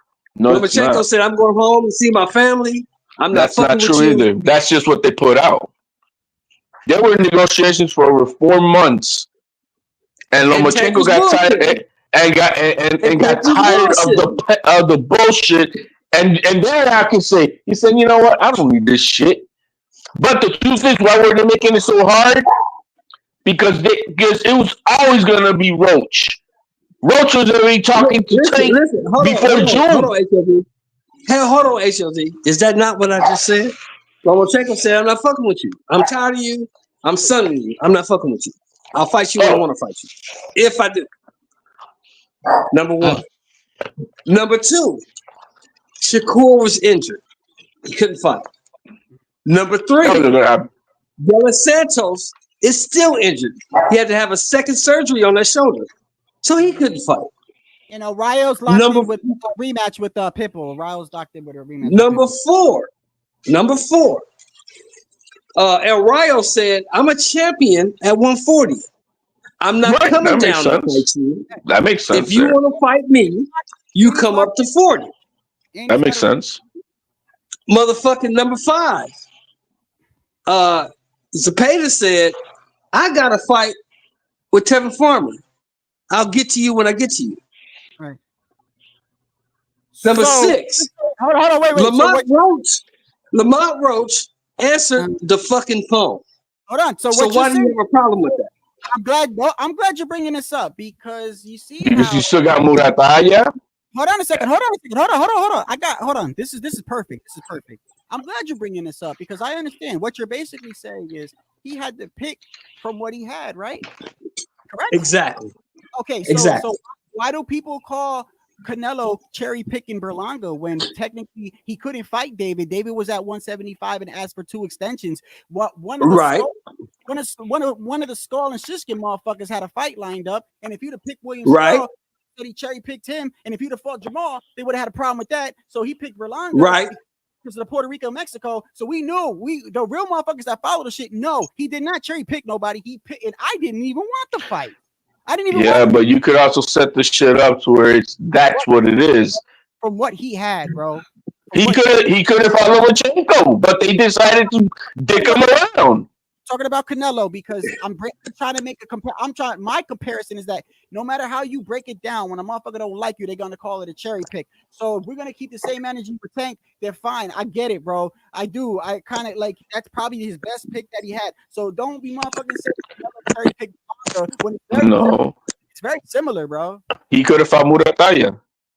I'm talking about Canelo, HOD. Yeah, but we're talking about Tank. That's what Shelton brought up. But listen to me, HOD. You saw Murataya in that last fight. You saw him in that last fight. He's still a better 135-pounder than Roach. You saw him in that last fight. But he's still better than a 135-pounder Roach. If he would have fought Murataya, it would have been bad, bro. It would have been better, but at least it's versus a legit 135-pounder. Roach is going to get knocked the fuck out, too.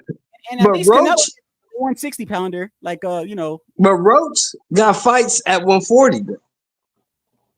Roach has multiple fights at 140, bro. When? Look at his resume. Okay. So this is what I'm looking at here. The Murataya. Oh, he could have fought Berincek. What happened to Berincek? Berincek is fighting. Berincek has a fight. He has a fight. Since when, bro? He could have chosen him before all that. How can you choose him when he's a tank? He's a top-ranked fighter. Top Rank may not send him over there. They may say, "Fuck you. We don't need you. We got fights over here. We saving this belt for Keyshawn. We ain't fucking with you." Let's see who else is on this. And don't forget this, HOD. Dennis Barancik is 37 years old, bro. Hey, he could have fought. He could have fought Duarte. He's number 15. Duarte for what? No, Duarte. How you gonna sell a Duarte fight? Who the fuck is Duarte? What does he want? What belt does he have? Duarte has a fight already lined up, bro. With who? Hold on. I'll tell you right now. Oh yeah, I got him here. Let me click it. Duarte's got he's got a fight with Kenneth Sims. Yeah, I'll tell you, he's got a fight lined up. So does Barancek. So I understand what he's saying. I agree. Like, yeah, they waited so long, man. The problem with Tank though. No, Lomachenko, like you said, you hit the nail on the head, HOD. Lomachenko said, "Look, motherfucker, I got an ego too. I'm Lomachenko. I don't need this fight. This Yeah, but fight is for you. Shelton, I don't need this shit. Shelton, I'm gonna beat Lomachenko with this fight or without this fight. I agree with that. I agree with that. I'm out of here. Pay me what I don't try to, all these restrictions, all these petty shit that you're asking for over 4 months, ridiculous. Okay, did you ever hear the story the boy who cried wolf? We all heard it, right?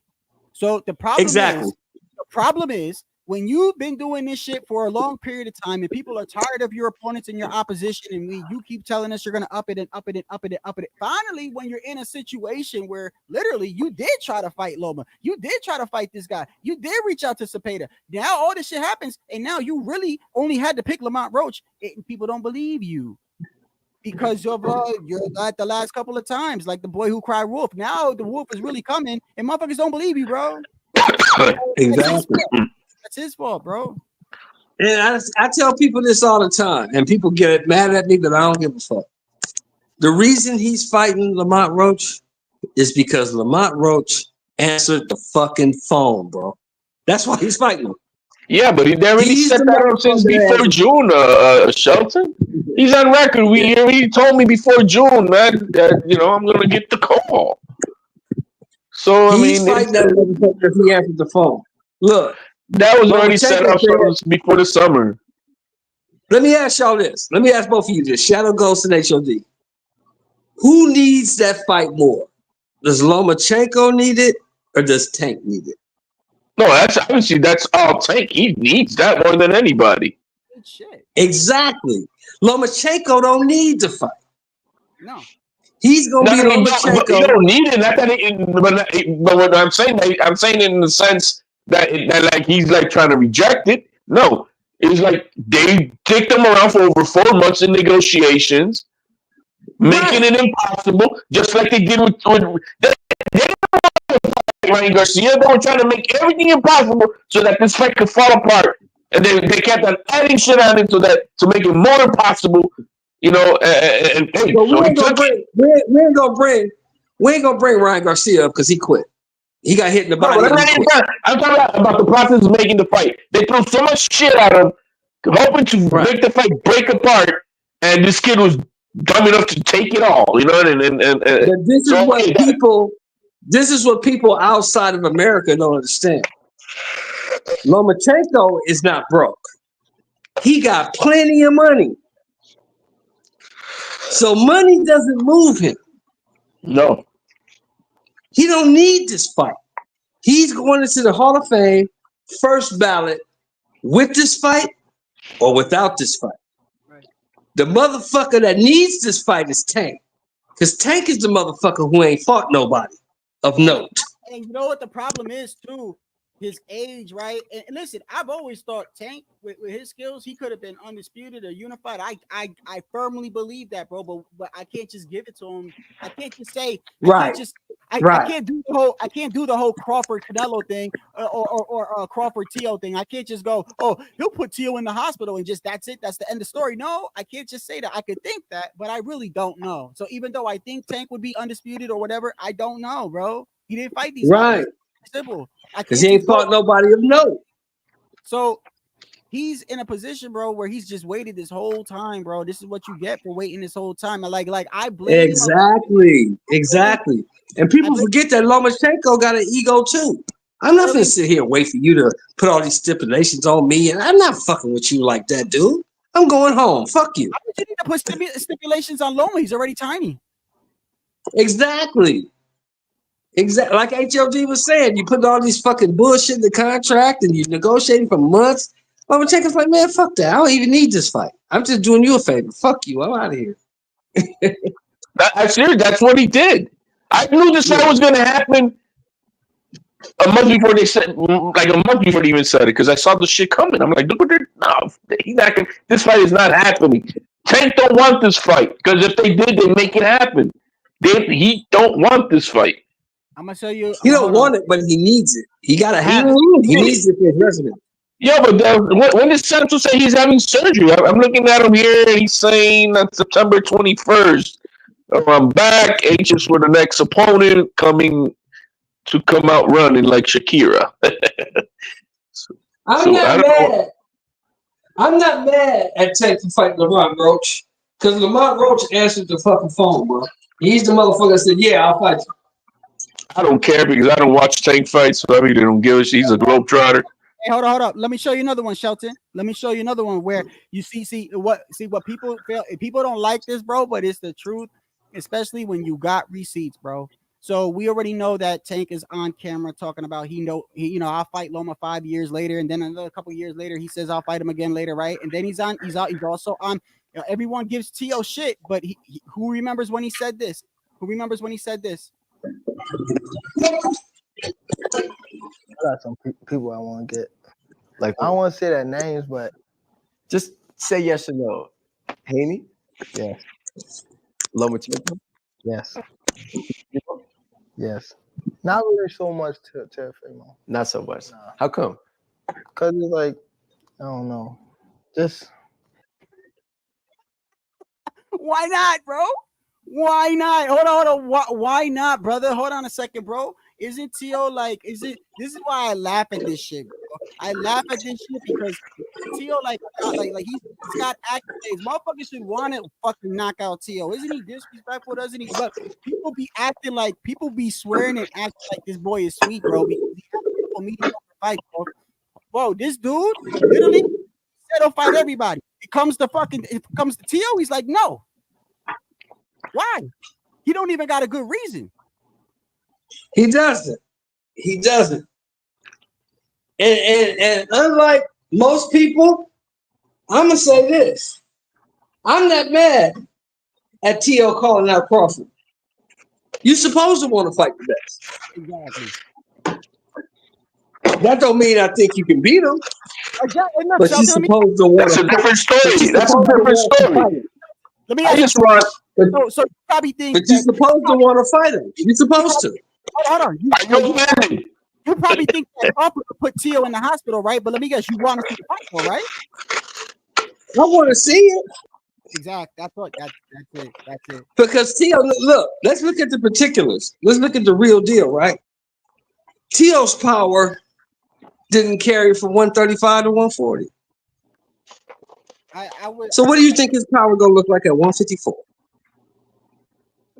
More enough reason to take the fight, bro. And people say, oh, well, it's because he's got no money and he's doing this for money. Good. That means he's not going to ask for a big bag, is he? So what's the fucking problem, bro? I can't stand. The problem is this. And this is what people forget about Crawford. And HLD, you going to feel me when I say this. Bud Crawford is 37 years old, bro. I know that. Bud Crawford knows, like we know, he got one, maybe two fights left at this level. Am I right? I after that last fight, I say so. Yes. And he wants that motherfucking fights to count. Am I right or wrong? I get it. He's like Big Bang Zan right now. Exactly. And he ain't fighting no T.O. because T.O. don't bring the bag. He want a motherfucker that's gonna bring the bag. I think that fight will sell. That fight will sell. It'll sell more than Majimov, I tell you that. Yes, I agree with that. I agree with that. And I wouldn't be surprised if it rivals the Spence numbers, because it's gonna. Those two clowns are gonna be back and forth barking at this. This fight's gonna sell. What if they I'm not gonna disagree with that. But let me ask you this: will they pay Bud Crawford $15 million to fight T.O.? The Turk, hold on. The Turk already. Hold on, bro. I got this one because the Turk clearly came out and said, I am backing Terrence Crawford in any of the fights that he wants. And so if Terrence Crawford goes to him and goes, I want to fight this kid, bro, and that's what I want, I'm telling you, bro. So you're telling me the Turk was willing to fucking pay Canelo all these crazy amounts of money, but then T.O., who's probably not even going to ask for a crazy amount. Now see, Shadow Ghost, you hit me with a curveball right there. Mm-hmm. Because you're right. If Bud goes to the Turk and say, hey, look, give me 15, 17 million, I'll fight this dude. Yes, bro. I've been saying. Turk can give it to him. Turk can give it to him. Turk can give it to him. I'm crazy. I'm not crazy, bro. If he goes to the Turk and says, bro, you said you're going to back me, bro, right? I want to fuck this kid up, bro. He said he'll come up to 154. He's talking all this shit. I want to smash him. It's not as hard. And look, bro. And you can get Tio, and this is cold. Excuses. And this is cold, right? In the hospital. And this is cold, right? You can get Tio for like $5 million, bro. You can get Tio for like $5 million. Then fight him. Fight the motherfucker, bro. You can get Tio. You can get Tio for like $5 million, bro. You can get Tio for $5 million. Am I right, HOD? A little higher than that, but yeah, the thing is that Turkey's not gonna fuck around with it. He's gonna pay whatever it is gonna, and money is not gonna be the issue with Turkey in this negotiation. That's not the issue. The issue is, does Bud want to take it?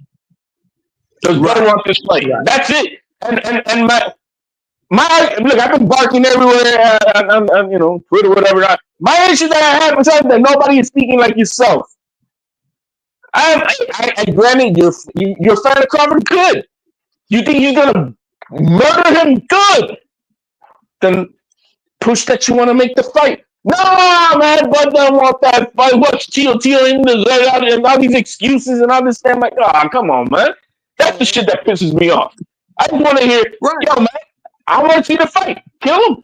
Like you say all the time, Sheldon.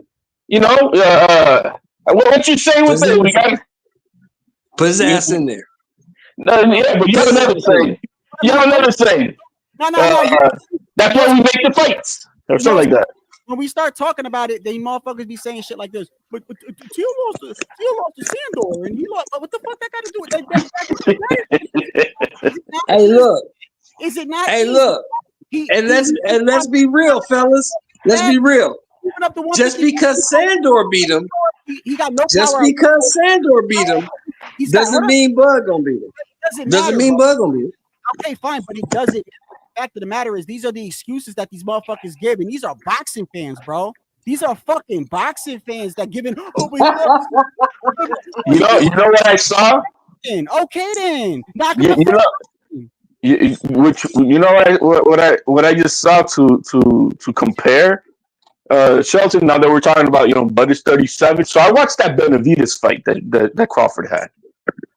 Right. And he was 31 years old in that fight. Right. That's prime. That's ultimate prime. Right. Crawford. And yeah, my man don't look like that no more. The speed ain't there, the elusiveness, the athleticism. No, that Crawford that's on that fight, because then after that I saw the Majimov fight. What Crawford has got is wisdom, timing. He that's what he's got right now. And he still got the pop. He got pop. We're not gonna say he don't got pop, but that speed, that elusiveness, that athleticism, no, that's not Crawford today. Let me ask you guys this. Do you guys remember Jordan with the Bulls? Yeah. Do you remember Jordan with the Wizards? That's Crawford right now. Different Jordan. That's Crawford right now. Still dominant, right? Still dominant. But instead of dribbling and coming from the free throw line, Jordan dribbled 2-3 times, get to the rack, get to the lane, and go to the rack. Because he couldn't do that shit no more. And the difference between the 23 and the 45. Remember the 23 and the 45? Exactly. Different guy. Bud don't do all that movement and all the shit he did against Mean Machine, against Benavidez, because he can't do that anymore. Yeah. He had to change his game up. Let me tell you something though. I've never shitted on Bud Crawford, bro. I like Bud Crawford. Let me tell you what I like about Bud. Number one, he's got experience. Number two, he's a switch hitter. Number three, I don't care what anybody says. Whatever he did, whatever happened in the Majimov fight, in the last ending of the fight, he did push the action. But to me, Bud is a dog, bro. If you hurt that motherfucker, he will stand there and fight you. This is why, I love the fight, because it's I just question. It ain't even about Tio or Crawford. It's really not. Really, for me, it's about some of these fans and their mindset, because I have the mindset. Right. I have the mindset coming from like this. Okay, I like Tio, right? Whether Tio loses or not, it doesn't fucking matter to me. I want to see him fight everybody. You are gonna put him in a coma. Hey, he's choosing to fight. I just want to see the fight. It's what it is, right? But then Right. that's not what we get. We get motherfuckers that like, and it's not just Crawford, but it's other fighters too. A lot of fighters do. We get all these fucking excuses, everything but you want to say, oh, well, come on, he'll put him in the hospital. He needs money. Okay, so what is the fucking problem then? Because everything you're telling me just makes me seem like the fight is easier to make. I don't get It's it. like me with it's like me. It's like me. Boxing fans. It's like me with football, right? I don't hate the Dallas Cowboys. I hate the Dallas Cowboy fans because they're delusional. They're delusional. Yeah. You tell me every year these motherfuckers is gonna win the Super Bowl. Yeah. These motherfuckers ain't won a playoff game since 1995, bro. I get it. That's what it is. I'm like you, Shadow. I don't give a fuck who Bud fights. If T.O. want to get in there, put his motherfucking ass in there. At least he want to fight. The same When thing I'm has Bud saying. ever been called? When has Bud been ever called out in his life like this? Never. When has anybody been in his grill, like holding him down, trying to make this fight? Right. That's another thing. So never. Thank you, Shelton. Thank you for keeping it real. Ain't nobody ever, and you know what people say? They're talking about motherfuckers. He got motherfucking Crawford and his fans to the point where they're like, man, Tio didn't want to drop the address. He didn't have his VPN. He was gonna fight him in the streets. Bro. You want to see it in the ring? You don't want to see that? What kind of shit? So now he's fucking Omar from The Wire. What the fuck, bro? Like He was doing a good Haney, bro, because it's crazy to me, bro. This is but yo, man, Shelton, you got to call your man Crawford, man. You're the president of the club, bro. Yes, I am. Yes, I am. Yes, the official, yo, man. There it goes. Look, so there's no problem with the fight, then, right? It's an easy fight. Look, hold on. Tio ain't had a knockout in 2 years. Little Loma smoked him. Right. Put him in the hospital. Hold on. Right. So I say to you, brother. So what's the price? So that means you want to see it. It's easy, right? Tell your man Crawford to lace up the fucking gloves. Then what's the problem? See, I ain't gonna sit here and go. Here's the thing, right? He fought a Spence with 2 accidents, and he fought Kell Brook with surgeries. What? I don't give a fuck who the fuck he fought him when he fought him. Tio want to fight him, bro. Exactly. And see, here's the thing, right? HLD got it fucked up. I don't care what happened with Cambosis. I don't care what happened with Sandro. HLD Tio told that motherfucker to lace up the gloves, bro.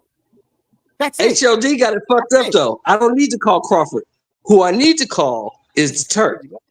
I need you to call Crawford because give this motherfucker $15-17 million and let him fight T.O., man. It's for another cause that I need you to call Crawford, man. He got sensitive. He got sensitive on me and blocked me, man.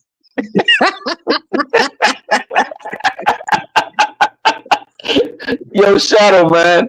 You need to go on X and look at I don't know why he blocked me. I mean, it's not like I said something bad. What did you say? What did you say? Go to your DM on Twitter, Shadow. What did you say, HLD? You're gonna see. You're gonna see. I don't know why he got mad. I just made a post with the video, and we're trying to make this fight happen. And he got mad at me. I'm like, dude, man.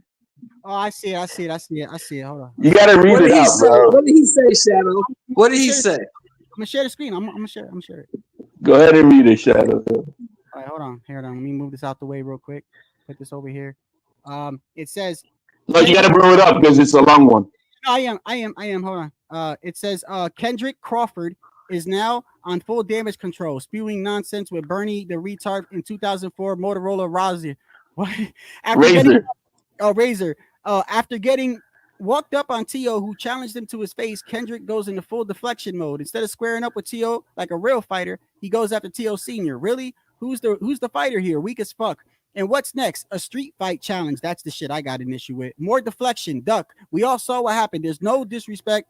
The truth is, Kendrick knows Tio is a serious threat to his legacy. He's running scared, doing everything but telling his daddy Turkey to make the fight happen. And you know what? And I want to say this too, by the way. I'm glad you finish it though. That's it. It's done. No, at the bottom of there's a little bit more. And then you got the video. Oh, okay, the video. But we've seen the video. No, but this is my video. The way you can hear what he says. Okay, I amplified it. All right, I'm gonna show it. Okay, hold on. I'm gonna say this too, because one of the things I get from a lot of these guys is I literally saw like a couple of these dudes going around saying, yeah, but T.O.'s being disrespectful and all this other, bro. Yeah, that's not the first time T.O. called him out, bro. He called him out months ago, bro. And when he called him out that time, he was not disrespectful, bro. He was very, very like straight up, like an honor almost. So what the fuck are y'all talking about, bro? So he blocked me for that, bro. I mean, I know it had like 300,000 views, but you talking all that Kendrick Crawford shit? I'd have blocked your ass too.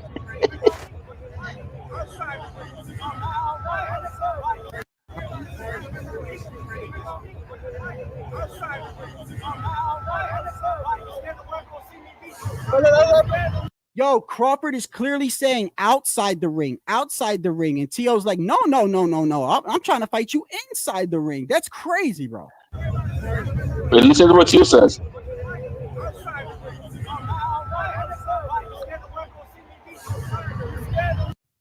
Yeah, you scared you're gonna see the world see me beat you, and motherfucker, and you know what's crazy? Motherfuckers are gonna laugh it off, and this is what they're gonna do. I'm gonna tell you what they're gonna do. They're gonna laugh it off. They're gonna say, "Oh, he got dropped by Sandor. He lost the camera." They're gonna say everything, but well, then knock him out. But you gotta admit now, his daddy is the one that said, "My son hits harder with the gloves off than with the gloves on." But T.O.'s asking, I don't know that that's even true. T.O.'s asking. His daddy said it. So how you gonna know more than his daddy? HLD. I don't think I know T.O. My rebuttal to that, Shelton, is okay. Hey, now this is disrespectful, Shelton. I sent you another thing there, Shadow. All right, I'm gonna check it in a second. Months ago, during the y'all can go back and check it for yourself. Months ago, when T.O. was fighting Jermaine Ortiz on the lead up to that fight, I'll never forget it because T.O. made a comment about Puerto Rican fighters, and I actually agree with him. He basically said, they don't have a Cotto, they don't have a Trinidad and stuff like that, and that basically he thinks he would beat all the Puerto Rican fighters fighting today. And then later on, I'll give you that. Okay, later on in the same week, he says he wants to fight Crawford.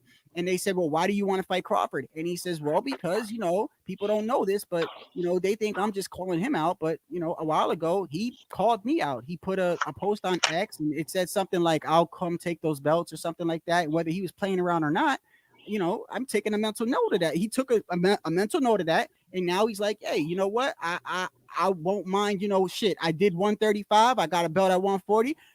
At this time now, mind you, at this time, Crawford did not move up to 154. So he's like, so I wouldn't mind going 47, 3 times getting those belts, right? He was very respectful, nothing crazy, nothing. That same day, Crawford goes on X, all mad, talking about, man, I know you ain't talking about me. You better worry about them little guys down there, right? He got all offended by it. And then later on that day, they bumped into Crawford. And this is like months ago. They bumped into him and they tried to ask him about T.O. And he was mad then. What's up, T.O. Wayne? What you think about it? Man, fuck T.O. Yes! He was mad then. So yeah, but the history between T.O. and Crawford is way before this. It happened on the night of the Kell Brook fight with Crawford. So T.O. went to the fight, and he's saying hi to everybody. He went to Kell Brook's locker room. Hey, what's up, champ? Good luck for tonight. The normal shit. And then he went to Crawford's locker room. And Crawford had got wind that he went to Kell Brook's locker room, and Crawford was pissed off. Oh, get the fuck out of here! You over here, you betraying. You want to go over to their side and then come over here and kiss my ass. And he got mad about it and flipped out. And since that night, they've had their beef. Not surprising, Crawford. It's not surprising, dog. It's not surprising. So since that time. That they went at it with whatever it was at that night, and from that day forward, they've had their feathers ruffled to one another. But this is not personal, anyways. It's personal, I think, for Crawford. If T.O. just wants to fight. Look, Shelton. Let me say this too, because this is one of the major points I've been saying, bro. Because like I like Crawford, I really do. I really believe that our community, right, even boxers, when it comes to boxers or when it comes to people that watch boxing, they don't rely on ESPN and Stephen A. Smith as the final word. What do you think they look at? They look at the YouTube community, because we are the ones that are actual on panels for hours. We're the ones making videos, doing interviews and shit like that, right? We are the community here. So they watch our channels, right? And I know for a fact that Crawford watches them, because the other day when Punch was live talking about it, he was responding on X while watching Punch. So they watch these channels. So my whole point was this: a lot of these Crawford I call them pro Crawford channels or whatever it is, they're all pushing this negative. Oh, you know, Teo's being disrespectful. Teo, they're just anything but. You know, if they all got together and was like, hey, look, bud, I get it. Look, he's racist. He's whatever. Hey, listen, bro, bud, why don't you go knock his ass out? You know, and because I feel like we do have somewhat of an influence, you know, but when you got channels going around that's never gonna call you out on your shit, like when Wilder was doing or whatever. See, Wilder could have did whatever, even if he lost straight up. You got a whole fucking community that's gonna make excuses for him. You see what I'm saying? So it's like, right. My whole thing is like, bro, just keep it a buck, bro. Listen, I'm not saying he beats him. I'm just saying, what's the problem? Everything y'all saying just makes it, to me, it makes it more easier of a fight for Bud. So why ain't y'all? Well, the thing is this, right? The thing is this, right? Like, it's weird to me. The thing, if you're looking at it objectively, this is the thing, right? If you're objective, I'm not mad at T.O. for calling him out. Is Bud Crawford not considered the #1 pound-for-pound fighter in the world? Yeah, it's an honor. Number 3, but yeah. So if you #1 pound-for-pound in the world, ain't motherfuckers supposed to call you out? Brother, what part of the Turk is paying for it, bro? The Turk has not made a profit on any of the fights that he's put on, brother, and he's even made it clear about that. The Turk came out and said, I support Crawford in the fights that he wants, right? He was even willing to pay Canelo for you're like, do you think the amount Canelo was gonna pay? Do you think he would have made a profit on that? No. A lot of these fights that he's putting on, he's not getting. He's a boxing fan. He didn't make a profit tonight, bro. He didn't make a profit tonight. But these people don't understand, Shelton, right? They're gonna say anything but make the fight happen. So now T.O. doesn't sell no tickets. It doesn't matter. The Turk's paying for it, bro. Hell, the Turk lost $20 million in the last fight with Majumov. Every time he throws a fight, he thought he's losing money. He lost $20 million, bro. There was no profit. It was just advertising of the Riyadh season brand. That's what that was. There was no money. Let me ask you this. And I don't care. And we're gonna be straight up honest, bro. We're gonna be straight up honest. Do you think a motherfucker who makes $800,000 a second gives a fuck about $20 million?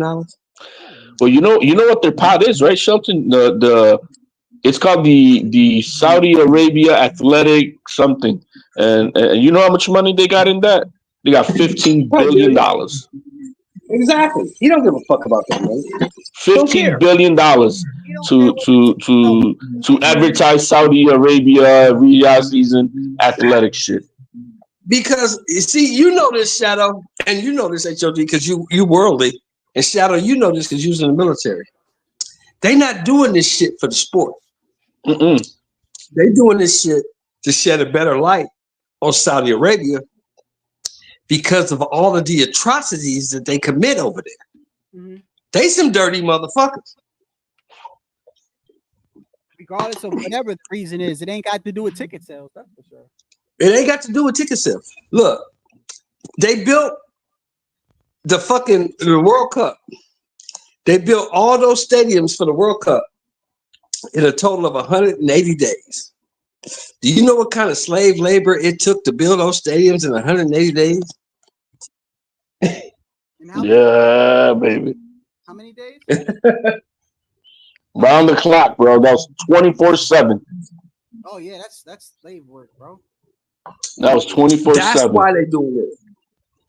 What's the best way for a country to get the spotlight off of them for atrocities and make them look like a world-friendly country? You do it through sport. You do it through sport. Am I right? It brings people together, man. It does. And that's what they're doing. Hey, look, Shelton, look, check it out. The whole thing is this, right? The reason why I feel like there is no excuse, there's no problem if you just come out and say, hey, because I believe it's what you're saying, Shelton. Crawford ain't fucking scared of Tio. It's the fact that he's got 2 fights left, 3 fights left, okay? And Tio is, believe it or not, with anybody, if he didn't think the boy was a threat, this would be an easy bag, bro. The Turk already came out and said, I will back any fight that he wants, bro. Okay. He doesn't care. Profit. He's he lost profit tonight. He lost 20 million on the UFC card. So it ain't about the money. It ain't about ticket sales. If Crawford went up to him and said, I don't like this little motherfucker, he's talking shit, I want to knock him out, he said he'll come up to me. That's it. That's it. Right. That's it. I believe his own words are harming him, and that's why I made another post on him. I'm like, because I mean, this is what I gotta say. I've always said that I thought Crawford was the guy who answers all challenges, but now that he's being hunted, stalked at his own fight, called out to his face, and even straight up disrespected, he's quiet. Where's the I get activated button that he supposedly had? Where's that fire now? So I believe the same words that he used on Canelo when he was on board is haunting him back. I believe Crawford knows that Tio is a real threat. You remember that that in the back of his mind, he knows that if he slips up and loses crown to Tio, what's his fans gonna think of him then? Dethroned by the young king, and legacy would never be the same. And you can't say anything Not about the fans. You can't say anything about Not Canelo the fans. because now What would his bag be? When He missed out on the bag fucking with Tio. When Canelo said he had no interest in fighting Crawford, there was like narratives. Oh, that's because he knows he's slick and he could outpoint him. You see what I'm saying? It was like, okay, it's almost the same thing. When I was saying, yo, matter of fact, me and you, HOD, was like, yo, we want to see that because we believe what would happen in that fight. It wasn't like anything like not see the fight. No, fuck it. He wants to fight. He wants to fight Canelo. He wants to move up and fight him. Give him the fucking fight, bro. Give it to him. What's the problem? Right. Give it to him. Crawford don't sell. What we gonna say? Is the tickets for that? He don't sell either. So come on, bro. You see everything that's being said, it makes no sense, bro. Absolutely no sense. If anything, it only makes it should be easier. Should be easier, but it's not. No, then Crawford don't put out. He said no that he said that he doesn't want to fight Conor McGregor. And then he puts out yesterday or today was, I'm back in the gym, in wrestling and shit. Kind of. Why would you say fight Madrimov and then I'll fight you? Why would you say that? That's duck talk to me, bro. Why would you want him to fight the guy that's duck talk to me? People think you lost to that. I'm sorry. That's duck talk to me. If T was a non-champion and shit like that, then I get it. Like, beat somebody, motherfucker. But no, I know that Tio's got two pound for pound guys that he slayed. I don't think nobody else in boxing has got that. Gotta shut it down in a couple of minutes, man. Because I still got. Yeah, man. I'm gonna actually. I was gonna say, man. That's it for me for tonight, man. So I'm gonna cut it out, man. Hey, Shelton, man. That's it, Shelton, man. That was a blessing, man. And hey, Shadow, man. Thank you for having me on, awesome brother. Problem, man. Like always, hey, good talk, fellas. I'm glad y'all had me on. God bless. I'll talk to you guys later, man. All right, man. God bless everyone. Yeah. So, we had a good fight tonight, man. Hopefully we'll see a rematch with that, bro. I appreciate y'all for tuning in. And yeah, man. Look, man. Just to be clear, like, bro, I like Terrence Bud Crawford. I really do. And I do think that Tio was to fight him, bro. That's a dangerous fight. Tio very well could get knocked out. Is why I would like to see it, though. I just don't get it. I feel like a large portion of this community, if you start, if you could try this experiment on your own time. Try this on your own time. One day when you are going through the algorithm, go to some channels that you've never seen before, okay? You're going to see that, I'm not going to say everybody, but you're going to see channels that will spend a lot of their lives explaining to you why a fight shouldn't happen. we're boxing fans. We watch fights, right? You're gonna see lives where guys they're spending the whole life talking about why a fighter shouldn't happen, or they tear down a fighter that somebody else wants to fight, so therefore making it seem like the fight's not important. Everything but pushing for the fight. And all I'm saying is that I do feel like that we have. I'm not going to say we are the say all be all, but I could tell you that they do watch YouTube. We are, I believe, we speak for the sport, not Stephen A. Smith and ESPN when they do a little 7-8 minute segment. We speak for the sport, bro. We're the ones that's up hours and on panels and making videos, and so we're the ones that are carrying the sport as far as talking about it. And I believe that, you know, a large portion of these lives are about why fights shouldn't happen. And I look at it and it's weird to me. It's almost like if you had an NFL channel and you're spending the whole life talking about why the Giants shouldn't play the Eagles, or why the Eagles would destroy the Giants. There's no point of seeing it. That's the Giants are clout chasing. I mean, if he's clout chasing, call the bluff, then we'll see it. When T.O. does some outrageous shit, I call him out just as much, bro. It is what it is. I just want to see fights. And I feel like when you spend a whole live talking about why the fight shouldn't happen, to me, you're showing me what kind of fan you are, bro. Because at the end of the day, I go by logic. Logic tells me that Crawford is a dangerous fight. T.O. could very well get knocked out. I'm watching these channels and I know they don't like T.O. They're verbally, they call him a racist, they tear him down, they make fun of him and all. You should be the front runner for saying you want to see this fight because you want to see him get knocked out. That's all I'm saying. And it's not just that fight, it's other fights. I've seen Canelo channels, I call them Canelo channels, talk about why he shouldn't fight David. No. He doesn't need David. No, he doesn't need David. You're damn right. He's a first ballot Hall of Famer, whether he fights, but I want to see it, motherfucker. I want to see it.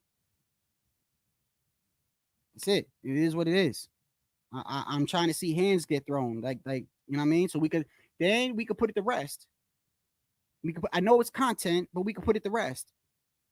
You know, I feel like even if a person is in another division, one division up, and that fighter wants to fight him, I feel like saying something like, man, that's a fucking, come on, man, this guy will put him in the hospital, and then you just dismiss it. I feel like, come on, bro. Why would you do that? Like, no. If it happens, it happens, but like, that's not what you want to see. You'd rather debate why it shouldn't happen. It's just weird to me. I don't understand it. Now, I do know some of these channels are on payrolls, bro, but I'm talking about the channels that aren't. Anyway, man, we had a great fight tonight, bro. It was a close fight. I don't think it was a robbery. It could have been a draw, in my opinion. I thought Beterbiev landed the more effective punches later on in the fight. And I do believe that the judges were heavily influenced by the fact that he was the aggressor. It doesn't mean it was right, because Bivol, fighters win fights on their back foot a lot. You know, if that's their style, that's their style. You can't fault the man for fighting how he fights. You see what I'm saying? You can't, like, if a fighter is a mover and likes to circle around and wins on points, and the fight is close, you can't fault him for not coming forward, because that's not his style, bro. And I feel like that might have played a part in the Bivol decision. Either that or I don't know, but the 116, one something score was outrageous, bro. Outrageous to me. The cat, I started getting reactions on my skin, and I had to bring the cat back, bro. This was weeks ago, man. It by the way, bro, that shit broke my heart, because it's like he knew I was giving him back, and he kind of like gave this face to me, like, because that cat loved me, man. That cat made this face to me, like, why, like what did I do wrong? Why are you bringing me back? He didn't do anything wrong. I was just kept getting these rashes. But anyway, man, I appreciate y'all. This Ghost, y'all have a great morning now.